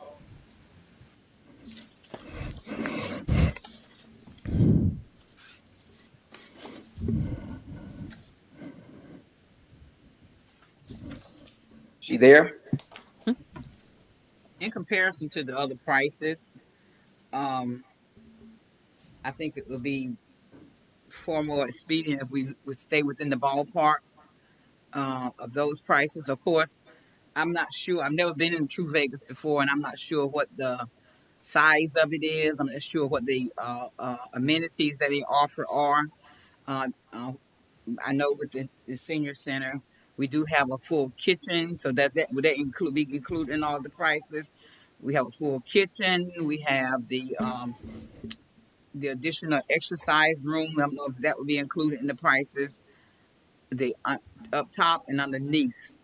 Um, and in your searching, Miss Jessica, did you didn't research that extensive, did you? Or you just basically got the prices? As far as if they have other amenities, not with True Vegas. I know. Because I don't think that would include the DJing, but I can look further into that. Not I necessary. don't know. I think you. I'm just. Those are some thoughts that I had. So it would probably be difficult for someone to rent the facility upstairs and not have full access to the kitchen Mm-hmm. and the entire facility. You, of course, can lock the fitness room, and that can be off limits because you have your restroom facilities, your kitchen, and your larger community area. And then you have your downstairs area that we talked about earlier on. So there, those are some things to consider whether you're going to do the entire facility upstairs, downstairs, or you're just going to do upstairs. What did the mayor say? You can't do one without the other. So Right. Well, I think I would I say can do think both and just reduce the price to 500. And the recommendation, I'll go along with that. There's no reason for them to be in there in the exercise equipment room, none whatsoever. So I think if we just go with maybe 500 for now and see how it pans out, because I think we need to stay within the range so that we can, in fact, get someone to be able to rent it if that's what they choose to do. And So looking now, at if they just want the downstairs, you want to just reduce that to 250 and keep the doors locked upstairs? I say being downstairs, I mean, what's out there besides a brick pillar? They say they're going to add some picnic tables. during the summertime, downstairs can be utilized for a lot of different birthday parties, a lot of different things. I probably Birthday party. Yeah, birthday parties, baby showers, any type thing like that. Just the downstairs we utilize for that. Um, if are we trying to be competitive? Are we just trying to provide a place where our citizens or anybody that needs to utilize it could?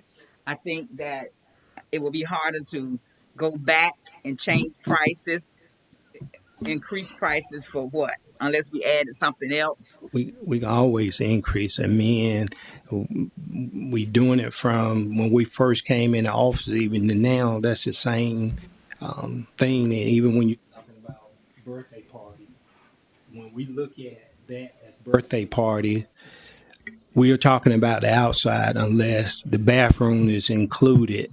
Where you say you can't use one without the other unless they get a porta john out there. The town manager mentioned that a while back. How would that look?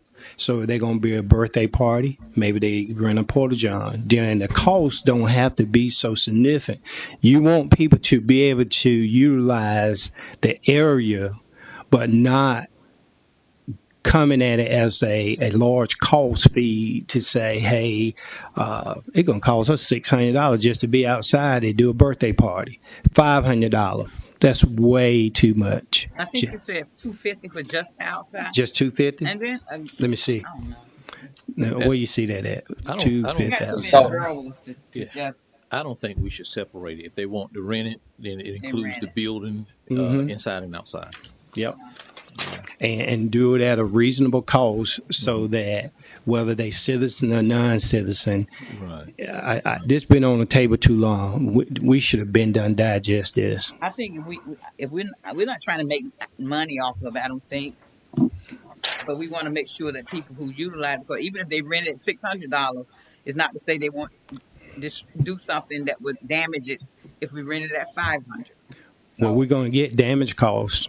We getting a security deposit, $150, and even if we got to put in here that if the amount of damage exceed the deposit, then they will be liable for the additional costs as well. We need to go ahead and put this on the back burner. And while y'all are considering that, Mayor and Board of Commissioners, also consider if you have companies and organizations that would like to just rent it for meeting space, how much are you going to charge for a nonprofit versus for profit? That's another consideration as well, because people have called about renting just for a meeting in the community. So that's another consideration, that you might want to include in this brainstorming process. You said nonprofit versus For profit. I would say, this is just my conversation, to say even with the nonprofit, I mean, just organization, just a ordinary business meeting, I think we should go based about what we charging the senior citizen. And I would say, as she stated, it's not about making money, but we still got to maintain the building. We got to make sure it's well kept.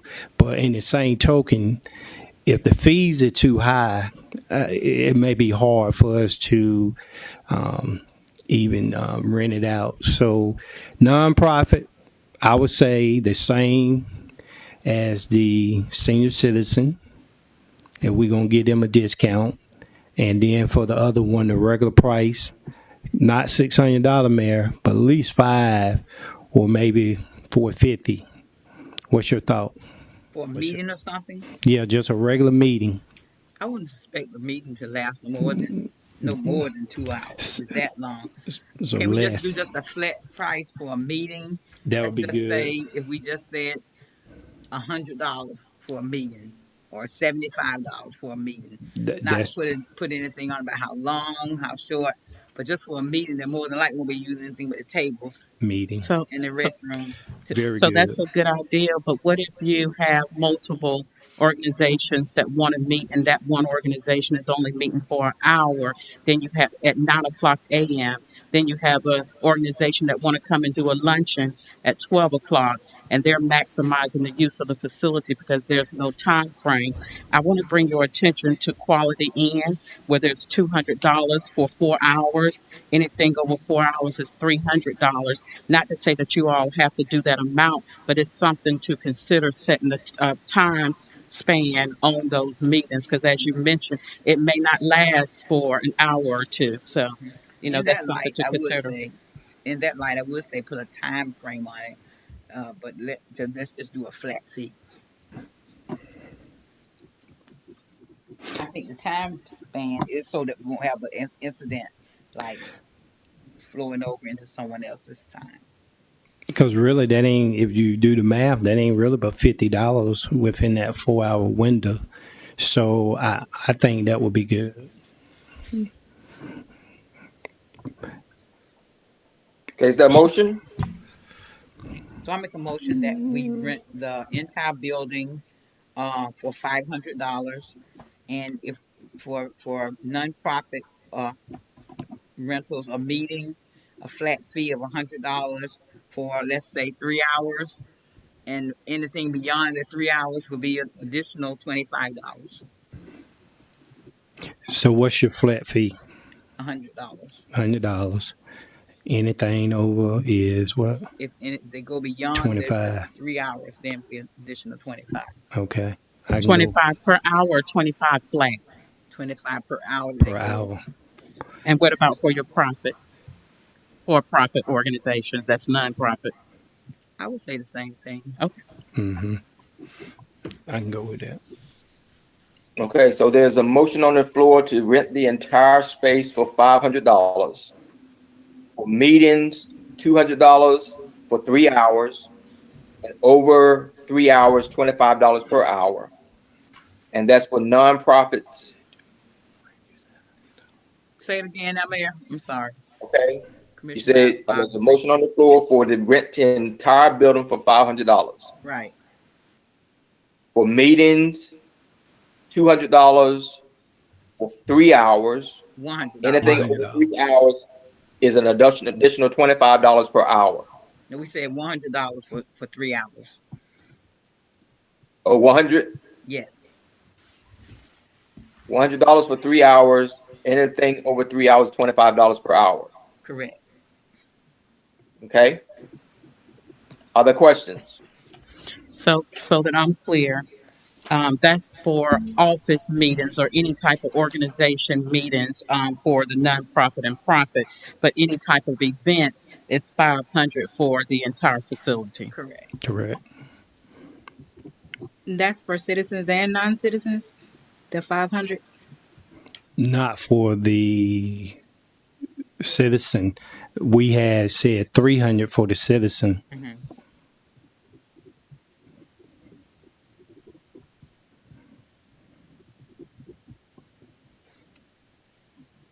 Okay, let me state it again. Rental for the entire building is $500 for non-citizens. Right. And $300 for citizens. Right. All meetings are $100 for 3 hours. That's $25 over 3 hours. Correct. Per hour. That's correct. Per hour. Correct. Per hour. Per hour. Okay. All in favor, use the voting sign aye. Aye. Opposed, nay. Ayes have it. Thank you so much. Next item, Dr. Knight. So the Heritage Park, we've already kind of talked about that with the collaboration and partnership with CTNC as it relates to the walking trail and it being, soliciting youth to be involved from ages 15 to 18. And we talked about the length would be a 1/4 mile and they would use crushed gravel for the walking trail.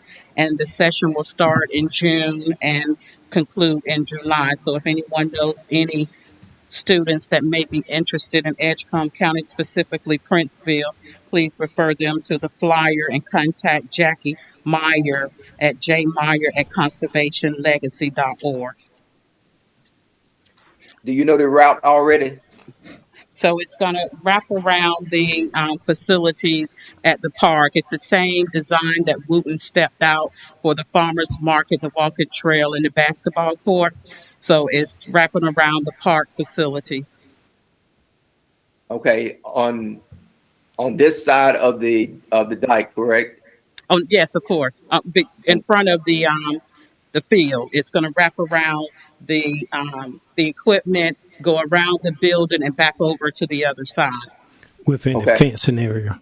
No, not that far out. It's going to be more enclosed near the building and out on the outer layer of the current equipment where it's stationed at. Okay.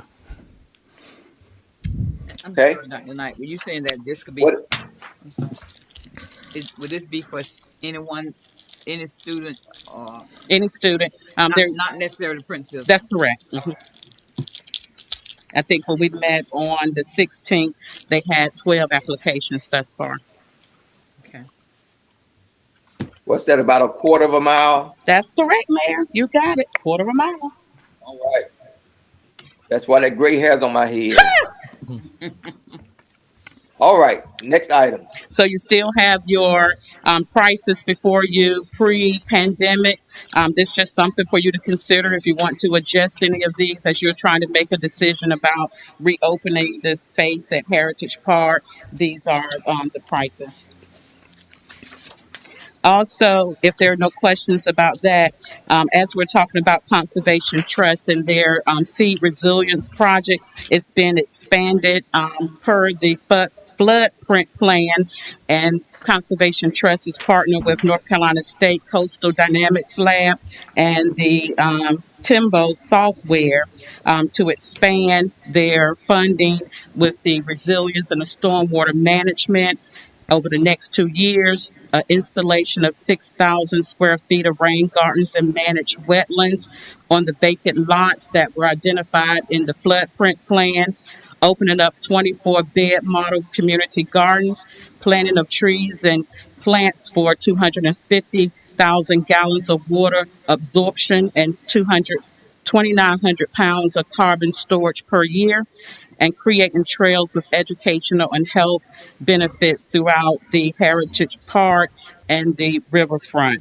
So Conservation Trust has a long-term partnership with the town, and we are very privileged to be working with them as they secure funding sources to manage the stormwater in our community. Can we go back 1 minute? Mm-hmm. Where you said the fees for Heritage Park. Mm-hmm. Is this something that maybe need to be looked at once we implement all the others things out there that will give us a better cost figure, or should we go ahead now and set this in stone as well?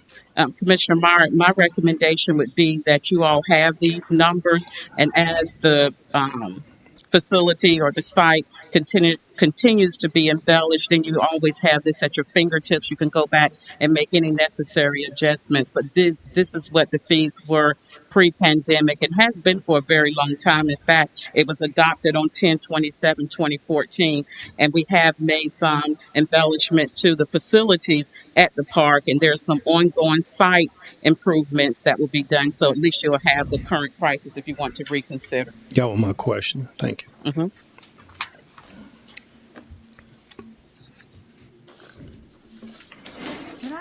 Next item. Can I go on? I'm sorry. I just had another question regarding the senior center rental.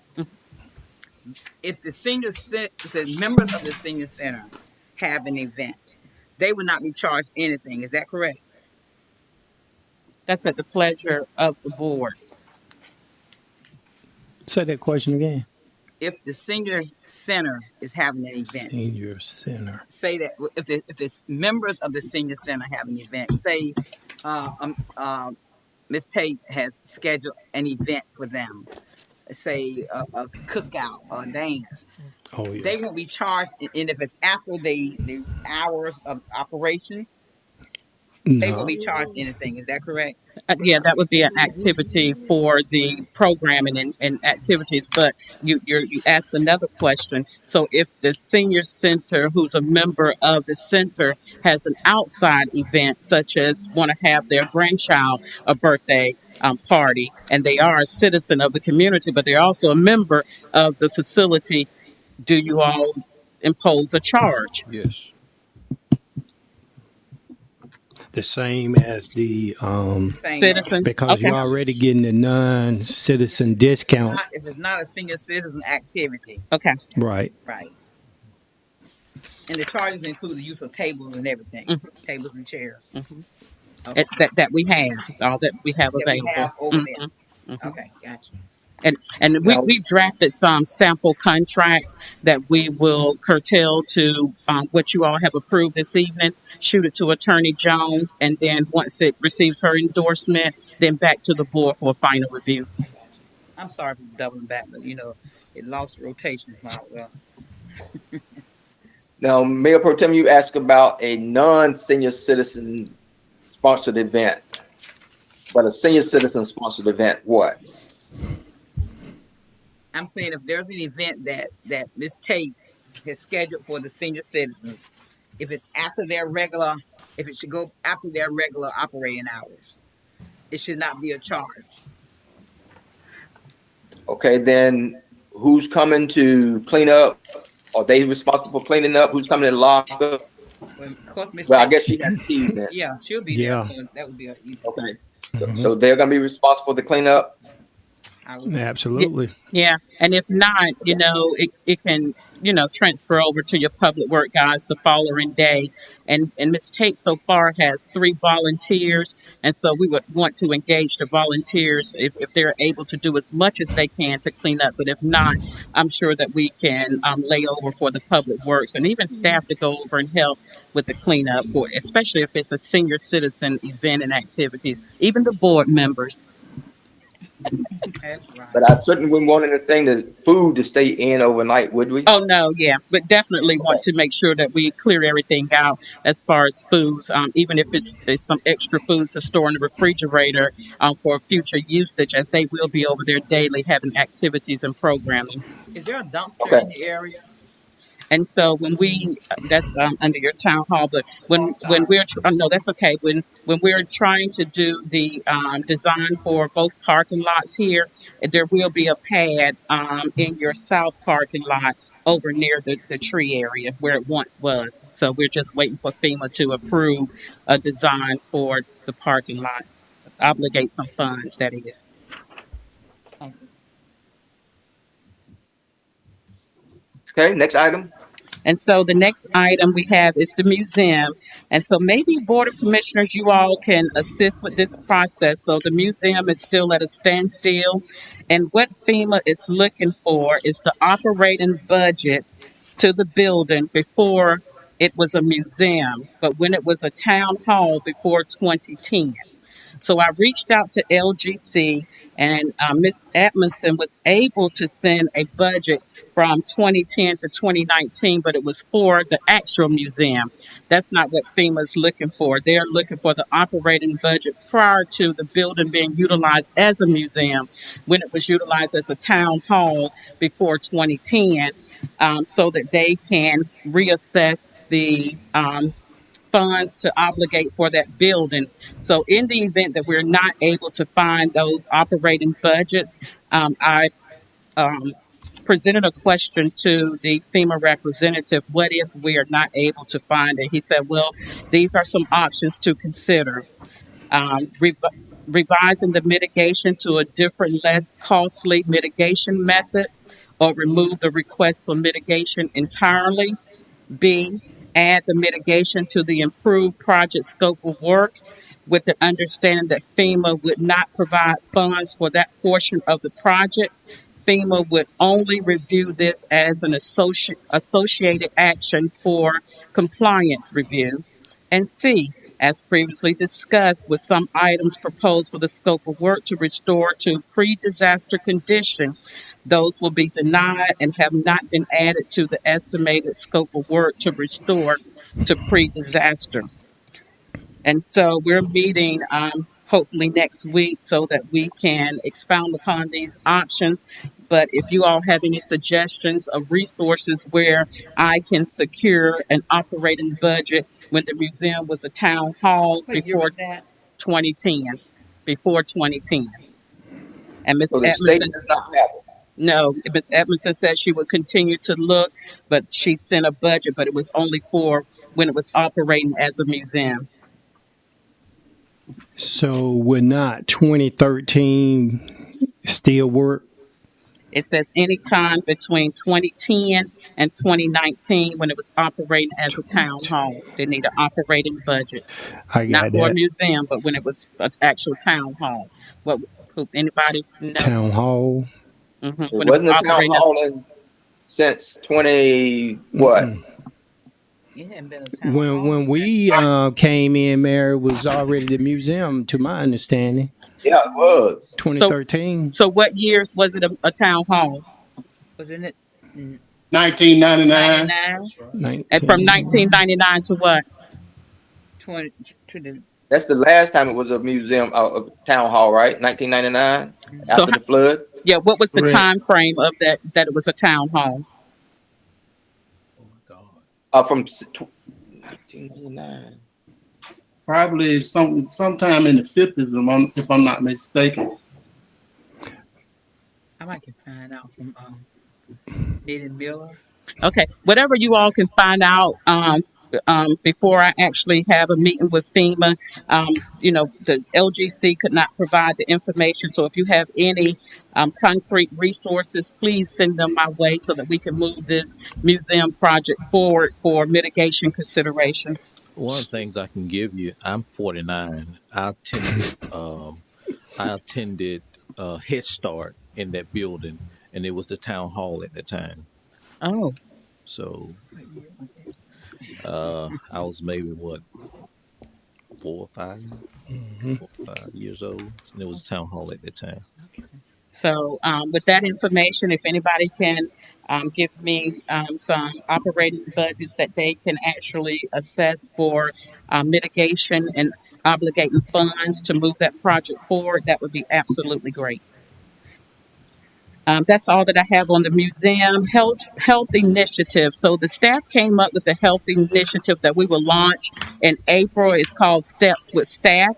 Join Princeville Town Hall staff in an effort to promote health and wellness. Staff will be hosting walking sessions throughout the community. Time and locations to be announced. Benefits of walking is to maintain a healthy weight and lose body fat, prevent various health conditions such as heart disease, stroke, and high blood pressure, strengthen bones and muscles, improve cardio fitness, and also make an effort to reduce our health costs with our benefits. They have several health initiatives, and your counting your steps is one. So we will also connect with Blue Cross Blue Shield and see how we can get our numbers calculated into their system. Next initiative. Okay. Excellent. What time of the day would this take place? So we're thinking when we conclude in the afternoon on a Thursday, we close up at 5 and walk from 5 to 6. And it'll be different parts of the community. It might be over here on Dancy Street. It might be in Southern Terrace, but we'll announce where, and any citizens who desire to join us can meet us in that location. Great. Sounds great. So the next one is the Youth Committee Academy. This is an advisory that will come under the Youth Advisory Board. We will re-engage them in April of 2022. We do have a meeting scheduled with Dr. Bridgers so that we can get their feedback and how we can partner with them to meet the needs of our youth in the community. And so this will be an upgoing discussion through the Youth Advisory Board in the upcoming weeks, so I'll give you updates. If there are no questions, the Edgecombe County Citizens Academy, I've been fortunate enough to attend these sessions. They have been very instrumental. It's a way of them to re-engage their community and learn more about resources in the county. Just in a short period of time, we were able to connect our senior center director with the aging director and the veterans director, and we've already benefited in that short period of time. And the next session is tomorrow at 6 o'clock, and there are 6 sessions, and they have been very instrumental. Floodgates. You've received for your email. We've been meeting about the floodgates, and the bottom line to the floodgates and the status is that the engineers are waiting on the approval from the Army Corps of Engineers with the 408 permit. And what that 408 permit is, it proposes modifications or alterations to ensure that there will be no adverse impact on the levee. And so that's what they're waiting on from the Army Corps of Engineers. HMGP, because of your request, Board of Commissioners, to meet with the leaders of North Carolina Emergency Management and NCORE several months ago, state funds have been allocated and secured to cover eligible mitigation recipients under the reconstruction. And you have a picture before you in the advanced mitigation of one of the reconstruction citizens. So my scarf goes off to each one of you for meeting and requesting that meeting with the representative to assess how other funds can be maximized for the additional services for the reconstruction. So thank you very much. It's just a pleasant observation to see that those projects are moving forward under another resource of funding. And that's all I have, Mayor, and I'll yield to any questions. Yeah, I'm sorry. We have one citizen who's trying at the state now that she's trying to pick a floor plan, correct? That's correct.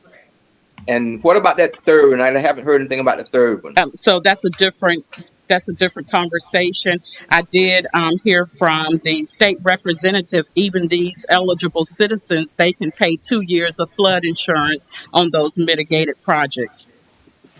That's Okay. great. Other questions to the town manager? Okay. Attorney's report. Welcome, Attorney Jones. Evening, good evening. Good evening. Starting with, I'm going to be brief because we have a lot of information for this later session. Starting with the transportation waiver. Were there additional questions? I want to thank the town manager for providing a document dated 2/9/20. That is the email where I sent and forwarded the transportation waiver, and I believe the town manager then forwarded that transportation waiver and included it in the senior packet for our review last year. There were some questions about whether, in fact, that transportation waiver had been reviewed by the board. Were there any other follow-up questions with regard to the waiver? Any other concerns or any recommendations with regard to language that I might be able to assist? Okay. Hearing none at this time, going on to number 2, the dumping ordinance and litter, that is in your package. I can only imagine, because of some information that I saw in some of the emails, that is there because there were some questions about clarification with regard to time frames. I had forwarded that over to Madam Clerk with regard to those were the adopted time frames and adopted fines that we had agreed upon. Were there certain questions with regard to the dumping ordinance? I think, Mayor, there was some questions about bulk pickup or something. Did I see something in some emails or questions about that at one time over this past week? You did. I saw in this where they said bulk pickup is in April. Yeah, and we had approved that and agreed to that sometime last year or so. Is that still the pleasure of the board? I think we do it more than once a year. Is that correct? Yeah, bulk pickup generally happens every Monday. And the process is that citizens notify the Public Works Department to get on a listing, and subsequently the Public Works Department notifies Waste Industries with the address, and they ensure that those bulk items are picked up if they're on the pickup list eligible for pickup each Monday. So with regard to that section, Madam Manager, should I include April in another month? So I just have April in that section. So what other month am I missing? I would, I'm not sure at the discretion of the board whether that needs to be removed because it conflicts with what the actual schedule is, or if the actual schedule every Monday and include the process needs to be included. So I agree with that because definitely we do it more than once a year. We do it every Monday. Okay. Yeah. So I would, what I should do is then duplicate exactly what that process is. exactly, and I can send that over to you in the AM. Okay, thank you. And so what we'll do is, Ms. Jessica, I hope that I didn't have you do anything, any double work, all right? So anything with regard to that section, which is highlighted, I'm going to make sure that it reflects exactly what that process is. Whereas now states approved on, it looks like page 3 or 4 in this document, it will reflect exactly what that process is, and I'll retype that and send it over. Okay. Okay, thank you, ma'am. You will. With regard to line item 3, Commissioner Jones has asked that be reserved. Excuse me, Attorney Jones. I got another concern, a question pertaining to the dumping ordinance. Just a question. Now, have we already established, it's going to be on page 2, which is on the very back. I just want to see where we are and how we need to move forward. Where it says additional fees set by the Board of Commissioners, I want to first say, have we already established that layout of forms for giving that and having them sign off on it for the citizen or whoever needed during that time. Question to the town manager, most likely. Okay. What page? I'm sorry. The second page, on the very back, 202. It's back here. It's additional fees. Do we already, or have we already set the forms, or made the copies of the forms how we wanted to look for them to already be already and it's approved by the board? The additional fees for what? I'm not finding it. I'm sorry. This is what it's saying. Public Work Director for any additional fee as set by the board or commissioner. So have we formulated any type of forms? Commissioner Meyer, you might be on the wrong document. We're looking at the draft proposed amendment statutory provisions, dumping unauthorized collection. Yeah, that's what I'm looking at. I don't have numbers on my page. I don't either. I'm just saying 101 and 202. The second page, and just turn on to the back. So the third page. Recommendation approved. Yes. Is that what you have? The top word is, yes, approved to the left-hand corner. About midway, which is number C, which is about midway. I'm just asking, do we have the forms already in place for the person when they come and request for the service, that we'll have these forms available for them to sign off on? And no, the town staff, because we have such short staff, just do not have the capacity to pick up bulk items. What the policy is, the ordinance says that if you have contractual work done at your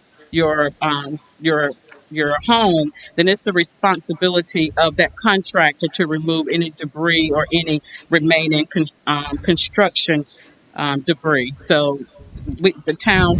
there hasn't been an instance where the public works utilized their equipment to pick up personal items from the property of the citizens. And then, then we have Waste Industries that does the bulk items, and then you have an eligible list that they will pick up, but one that they will not pick up is construction.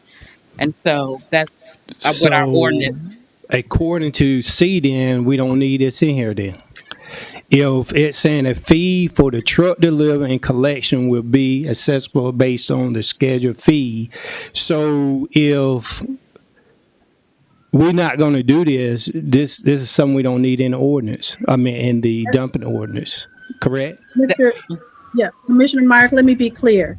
This was only put in, I didn't want this put in for confusion purposes. This was just put in to revisit, nothing more than what this purpose was. This was done a long time ago.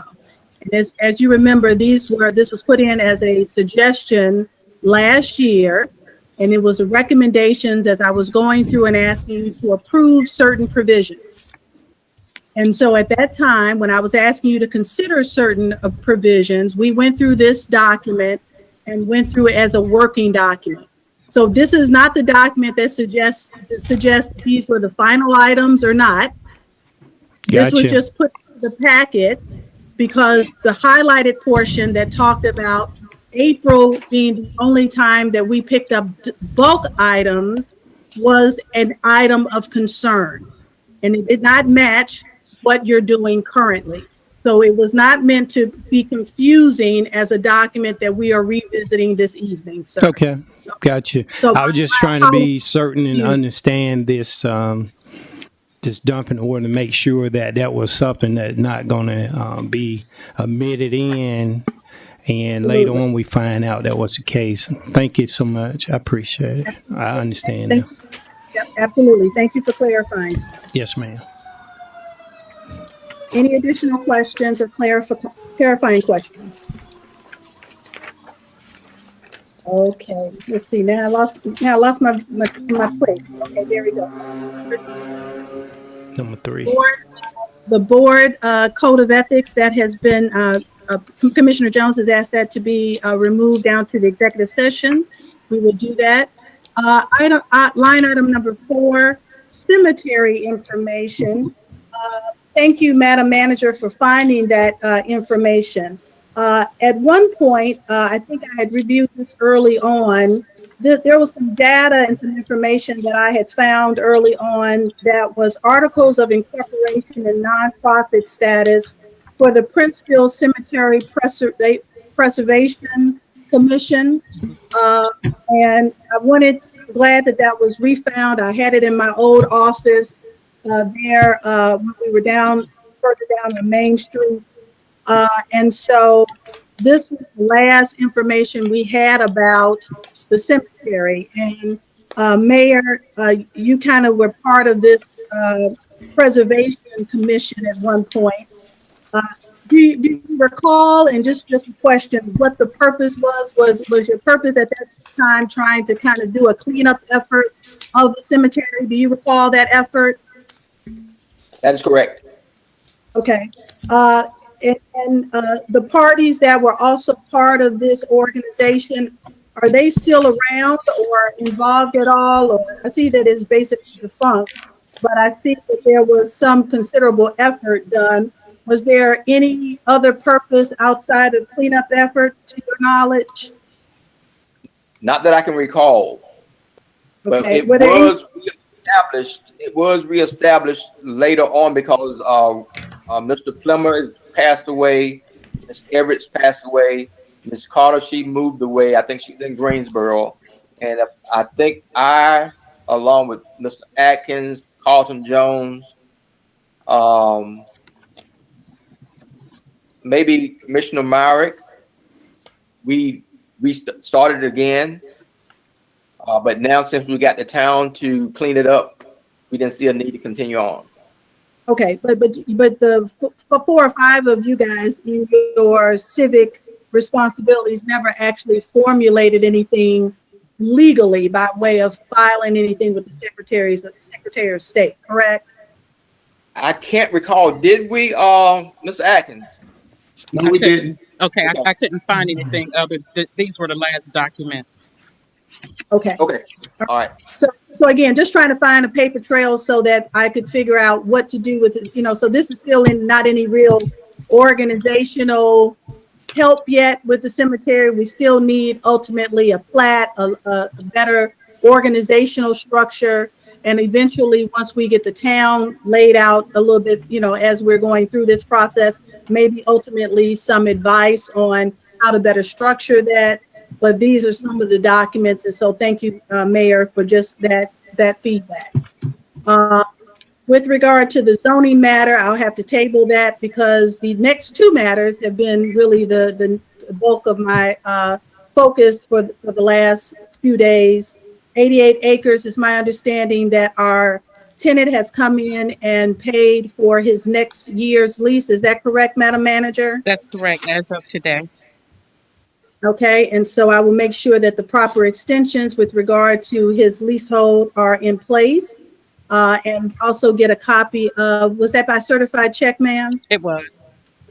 Okay, and make sure that I have a copy of those certified funds. So that is going forward. With regard to number 7, Pioneer Court, I stayed behind because I like to introduce you, and we have to share the screen, to Attorney Florence Bowens. Attorney Bowens is our outside counsel in real estate guru. And she could not finish up her work early enough to get down there with us so we could be on time. But she is also the person that assisted us with Pioneer Court.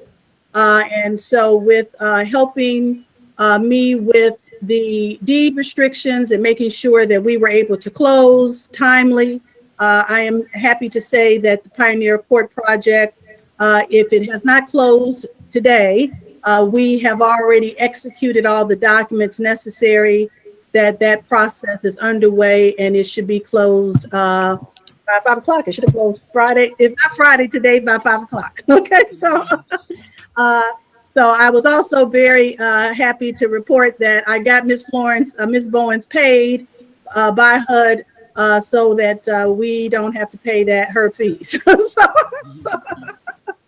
But this is Attorney Bowens, and she is who we go to for all of our closings and all of our real estate matters, and she works very closely and works very zealously on behalf of the town.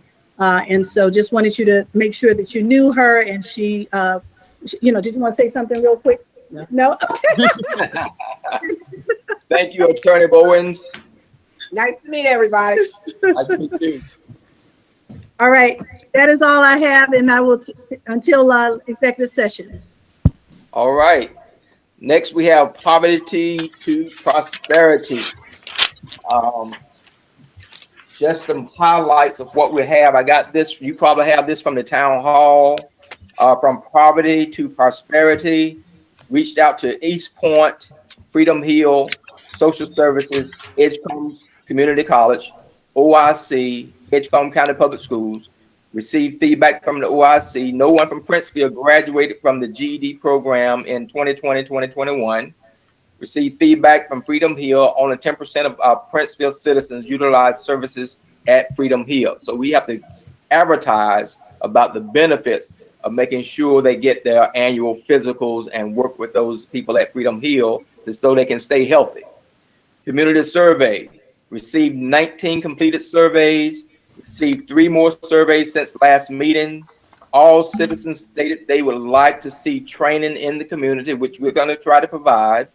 Most popular training were basic law enforcement training, electricians, plumbing, and baking and pastry arts. Other training citizens were interested in were managing finances, clerical, teaching, mentorship, nursing, computer training, planting, growing, and food production.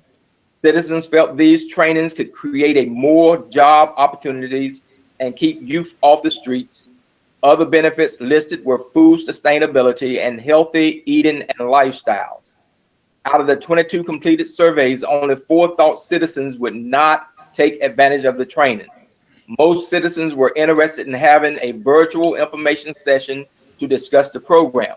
Once we have everything finalized, we can do more than just have a virtual. Hopefully this virus is going away from us so we can meet with our citizens face to face to explain what we have for them. Other services and training the citizens thought would be beneficial were home repairs, exercise and health screening, cleanup programs, sewing, crocheting, more retail businesses, police department, computer classes, taxes, and finance classes. And then this was an update from the young lady that's working on our marketing plan. The talking points for poverty to prosperity. Again, this is a rough draft. It's important for us to understand what prosperity is, not just about material possessions. It's not just about money, but it's about thriving, being healthy and happy, in addition to having money and other things. It's being successful. Poverty is also a way of living and thinking, the same as prosperity is a way of living and thinking. Our problem, we have become accustomed to the poverty mentality. We're in a process now to change that mentality to a prosperity mentality. The American dream is not dead, but it has changed significantly. Instead of waiting or asking to be invited to seats at the table of opportunity, we all have to be willing to build our own table, multiple tables as necessary, and create our own seats.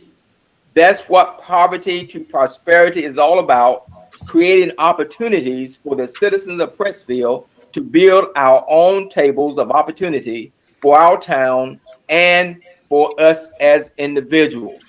Poverty to prosperity is a holistic approach that will enable our town and all of our citizens to grow and thrive educationally, financially, physically, and emotionally, as well as psychologically. Poverty to prosperity is a $600,000 opportunity with unlimited returns on that initial investment. Through partnership with Edgecombe County, the state of North Carolina, and across the country, Princeville citizens will have the opportunity to access free educational resources to help them secure professional license, certificates, and degrees. After obtaining those credentials, our citizens will be able to earn up to $25 to $30 per hour as licensed and or certified professionals in the field of carpentry, HVAC, welding, plumbing, and more. As the earning potential of our citizens increases, so will the economic impact in Princeville and Edgecombe County. Along with educational and occupational advancements, Poverty to Prosperity also seeks to empower financial, emotional, and physical well-being within our Princeville community. Through financial planning partnerships and physical and emotional wellness efforts, Poverty to Prosperity will allow Princeville and our citizens to break through to sustainable wellness in all areas of our lives. The 4 pillars of the holistic wellness: education, finance, physical, and emotional. Under educational, free licensure, certificates, and degrees, free educational opportunities at community college, OIC, North Carolina colleges and universities, Princeville Alumni Mentorship Program, Princeville Agribusiness Program, Princeville and Edgecombe Community College. We're talking about utilizing those vacant lots that we have from the buyout to produce fruits and vegetables, spearheaded by the community college professors and staff and their students, and being able to bring those items to the farmers market to sell, to replenish funds into the town as well as to the people. Physical, nutrition and weight management program that goes along with the walking program for the town. Scaled Balance, Edgecombe County Health Department, Vidant Edgecombe, Vidant Tarboro Clinic, Princeville Walking Club, on the Princeville Walking Trail, the Biker Girls, Girls Trek, Step Challenges, Zumba, healthy lifestyle information, health screenings, mammograms, PSAs, physicals, flu, COVID, shingle shots, clinics, and disease management support. Emotional, we're dealing with emotional well-being workshops and clinics. Utilitarian Enrichment and Resource Center, holistic wellness groups, mindfulness apps, groups, circles, green spaces, and First Harvest. Financial, Town of Princeville Economic Development Program, Princeville's Farmer Market, Princeville Historic District, Historic Princeville School Project, Princeville Tourism, Princeville Financial Literacy Program for adults and also for kids and young adults, Princeville Financial Planning Seminars, Princeville Citizens Discount Program throughout Edgecombe County, Princeville Business Association, and Princeville Investment Clubs. Again, this is a rough draft of what we'll continue to work on until we finalize the project and bring it before the board for final approval. Questions, comments, concerns about Poverty to Prosperity?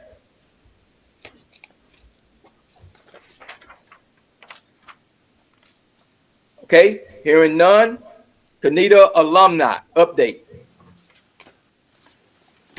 And so, Mayor, in front of you, you all have the photo of all the commissioners and what you all want placed as an ad in their magazine.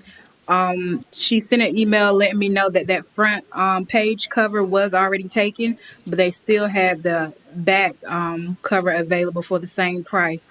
So we went with that. Okay. Any questions, comments, concerns? Yes. Is this the quality of the picture that will be reflected? No, it looks a whole lot better in person.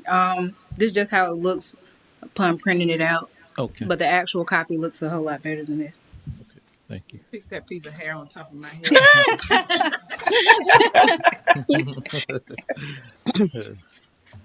head. Okay. UNC Chapel Hill Cope update. Yes, I wanted to give you a friendly reminder of the update. You have some slides before you as it relates to the COP program, Postal Lines and People, and where we are in the process and how instrumental this project appears to be for the community. As you can well see, there's several universities involved and several communities from Princeville, Greenville, Hyde County, Aurora, and Nags Head, taking a four-step approach as engagement, explore, and expand and envision. And we did have a collaborative meeting on the 16th with Conservation Trust of North Carolina, and we also had our team from NC Growth in that collaborative meeting. It was very instrumental. This is a 5-year grant connecting 5 communities in eastern North Carolina that are impacted by flooding. And so we are super excited about yet another opportunity to build resilience in our community and how invested these key stakeholders have been and continue to be for our community. Questions, comments? Okay, upcoming budget session and retreat dates, reminders. And so we have an upcoming second budget session on April the 5th at 5:30, and the retreat is scheduled for 5:21 at 9 a.m. And I wanted to give a recommendation to utilize the senior center if there's no objections and if we are further along with the completion of the senior center. Any concerns from the board? Okay. Next. Wanted to give an update in UNC CPAL with the Grant Legislative Theater. If my memory serves me correctly, Mayor Pro Tem and Miss Lisi did do a trip as it relates to the Portraits of Humanities. That was an exhibit done. Where did you all go, Mayor Pro Tem? You and Lisi. We went to Rufford University. Mm-hmm. Yes. And you all did what there? Was it a part of this Portraits of Humanities, a portion Basically, of it? it was about climate change. Oh, climate change. Okay. And so maybe during that time there was the They mentioned of the Portrait of Humanity, and we talked about that. Also, we did a presentation of it at UNC Greensboro. Okay, and so anyway, those Portraits of Humanities have traveled around the world, and they are expected to be back in North Carolina early spring. And so the group has discussed those Portraits of Humanities coming back into the community of Princeville in February of 2023. But we would need a space of about 1,300 square feet. The place that I think of would be Heritage Park.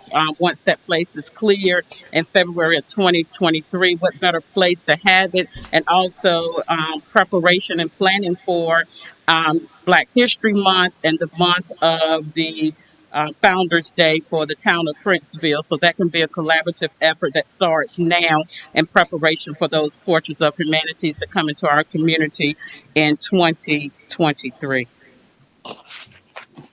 Questions? Okay. New business. Planning board. Yeah, new business, mayor and board of commissioners under new business is the planning board policy. This is your FYI. I think this is a very good time. My recommendation is to review this as you do have an upcoming election. This is normally the appropriate time to look at reappointments or the appointments of your boards. And also as you are looking to fill Ward 1, and also just tracking the alignment of your ordinance. I'm not sure whether you all are in compliance at this time as this body proceeds me, but it would be ideal to take a look at it so that you can track it for closer assessment and particularly to align with your ordinance. Questions, comments? Okay. Ward 1 vacancy. You have before you 3 submissions of consideration for Ward 1 vacancies. And I just want to know, how would you all like to handle this? Would you like to conduct interviews that we can schedule on your behalf? and then make your decision. But once that decision is made, I do need to send over a letter to the Board of Elections identifying that that position was vacant, also the commissioner's letter of resignation, and also the decision that the board makes and who will be appointed to that position into the next election season. Okay, I think we did the last time we interviewed, right? So I think we need to do the same thing as this time as well. How would you, is there a time so I can schedule those interviews on your behalf? As soon as possible. When is the board free? We need that seat filled immediately because we need people to represent all of our citizens. And today is the 21st.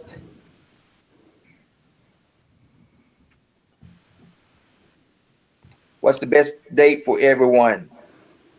And of course, we have to work with the 3 candidates as well, trying to do them all in the same day. I'm free the 23rd, the 24th, and the 25th. Say again? The 23rd through the 25th. You are available? Yes, sir. Okay.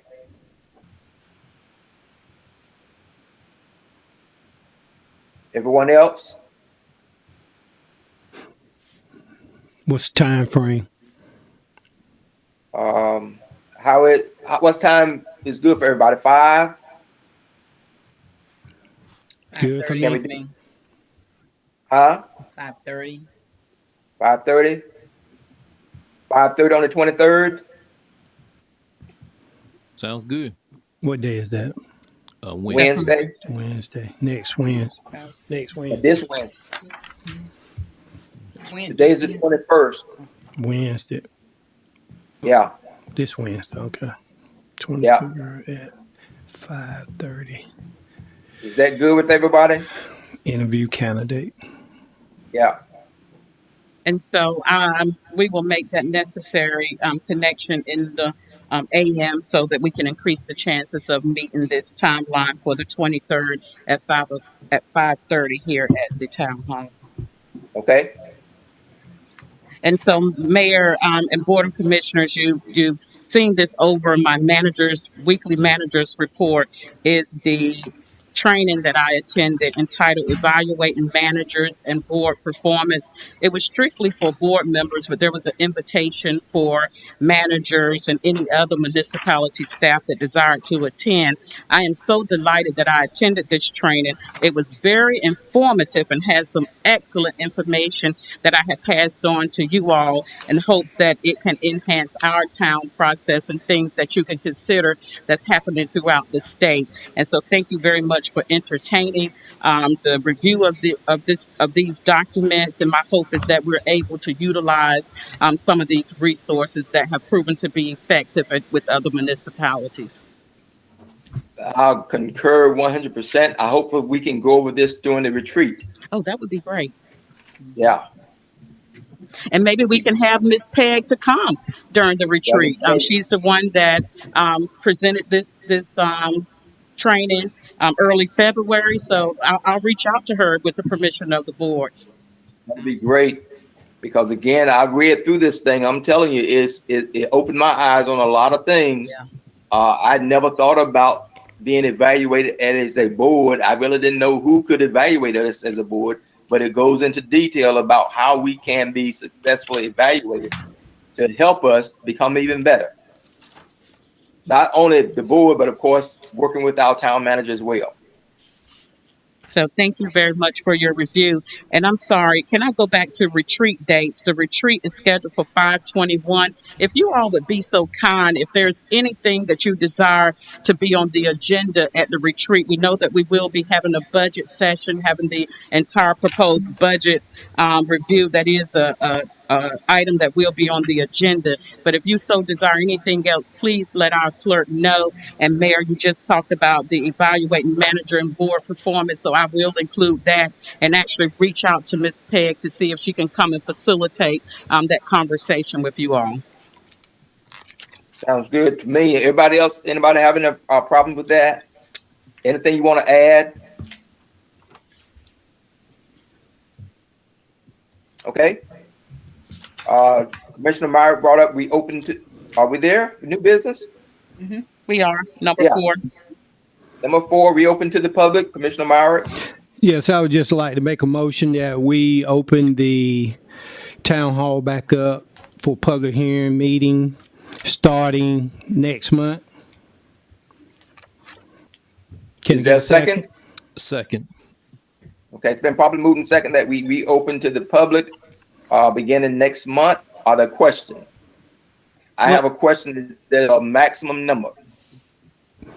We don't even have about 5 come in here, so I said whoever come, as long as they spaced out, and it looked like we could accommodate how many? 1, 2, 3, 4, 5, 6, 7, 8, 9, 10, 11, 12, 13, 14, 15, 16, 17. About at least 20, 25, and we don't normally have about 5 people come and the news meter, so I think that will satisfy. That's what I have observed in the past, even before the pandemic. About Any 20 requirements? people. Are masks going to be required? That'll be up to the individual in my take, because my understanding from what I heard that even in the courthouse now, it's not mandatory. It's only required if the person feel like they want to. Wear same. I was in a setting at a convention with some more commissioners and town managers and stuff this past weekend. It's only if they wanted to. Okay, let me just caution us, because the virus is spreading again in China and Europe. You know, they precede us by about 2 weeks. So when the virus starts spreading over there, it eventually ends up here. So be very careful when you open up meetings to everybody without using the proper precaution. But can we then say that PPE. set it for the next meeting unless the virus has uptick? So the question becomes, are you setting a amount of attendees with consideration of the space that you have, or are you just whoever so may come? I think we need to specify a number of attendees. Because if you do your calculation here, you would have 21 with space. 21, yeah. Yeah. Yeah, I would say that they're no more than 20 and spaced out. And if it be so, if we needed, let them wear face masks, that's okay with me. I mean, I don't think it's that critical now, but if everybody else feel comfortable with them wearing face masks, that's good. Yeah, I was about to say, if it's anybody uncomfortable with them wearing face masks, I think we should consider that those persons' feelings and say face masks Yeah, that'll be work. required. And the town can provide face masks to all those that may not have at the door. Any other questions? Okay, so the motion has been made that we reopen to the public next month, regular board meeting, max of 20 with face mask.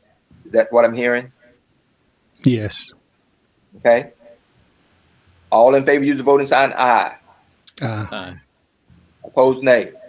Ayes have it. Thank you so much. The next item, number 5, Princeville School Research Project. I sent this over to you all a couple of days ago from Miss Stanley and Mr. Wilkins. It says, "Good morning, Mayor and Town Manager. My name is Sandra Stanley. My teammate Leon Wilkins and I are researching and collecting data about Princeville School, its early educators and students. Both Leon and I are Princeville natives and both attended Princeville School from grades 1 through 8.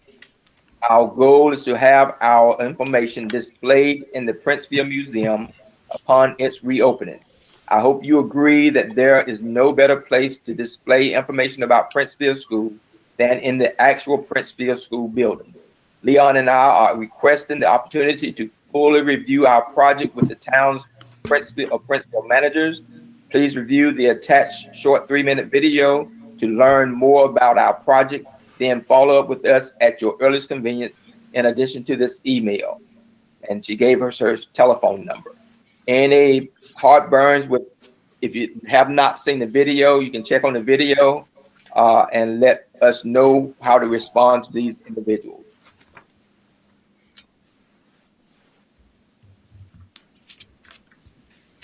Let me know if you want them to present anything to you in preparation for what they would like to put in the museum. Questions, comments, concerns? Okay, before we go to the executive session, let's go ahead and do our board comments so everybody can go home except for the board. Board comments. Mayor, I would like to announce to this, if there are any citizens in Ward 2, that I am planning a constituent meeting with the citizens in my ward, just to hear their hearts, hear their voices, have any questions that they want to ask, just so that I can be able to address as many as possible. I do plan to have some possible questions that may come up, some guests as well that may be able to answer any questions that shed light, I might say, on anything that that they may have. That meeting, I'm planning to have that meeting on the Monday, the 11th of April.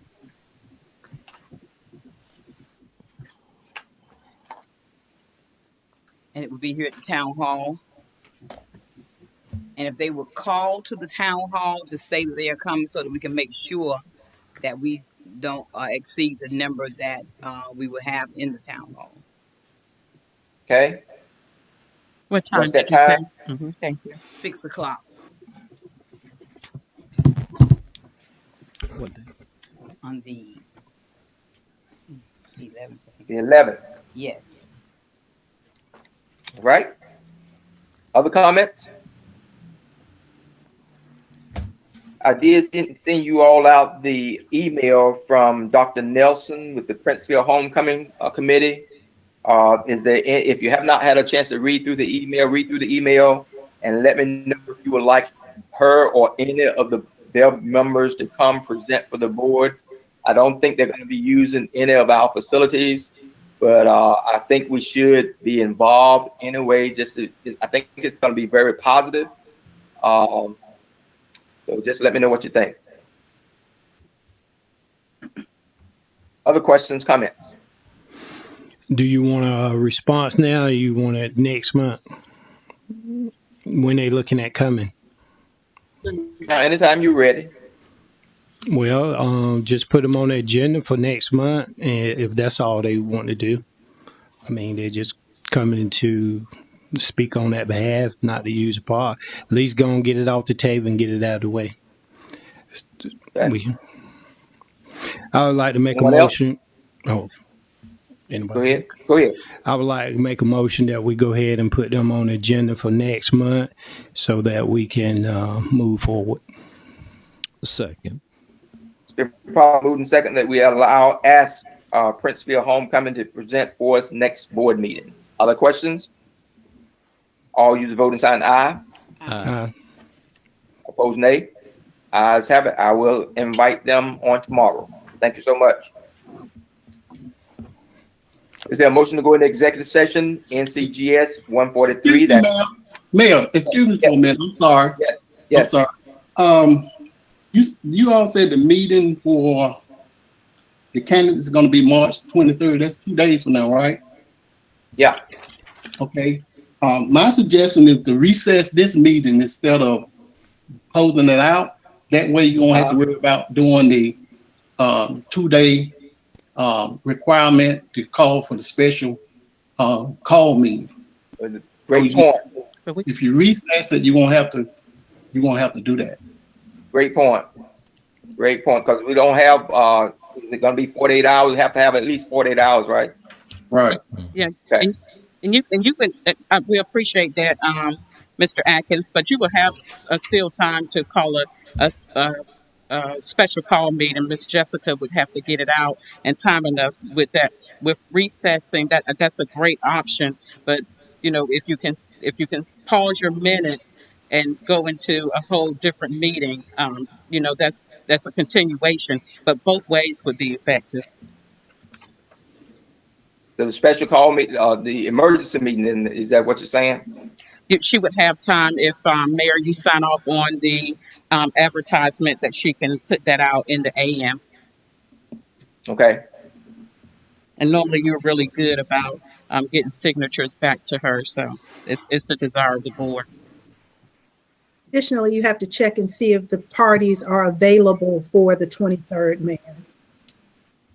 Great point. Okay. Motion to go into executive session, NCGS 143-318.11A16 to prevent the disclosure of information that is privileged or confidential pursuant to the law of this state or of the United States, or not considered a public record within the meaning of Chapter 132 of the General Statutes, NCGS 143-318.11A4 to discuss relating to the location or expansion of industries, agreement on a tentative list of economic development incentives that may be offered by the public body in negotiations, or to discuss matters relating to military installation closure or realignment. 1, economic development. 2, legal. And 3, personnel. 4, board code of ethics. Are there questions? Is there a motion? I'm sorry. Is there a motion? So moved. Second. Probably moving second that we go into executive session. Are there questions? All in favor, use the voting sign aye. Aye. Opposed, nay. Ayes have it. Thank you so much. Thank you, citizens. Enjoy your evening. And we got to close out here and go to our executive session.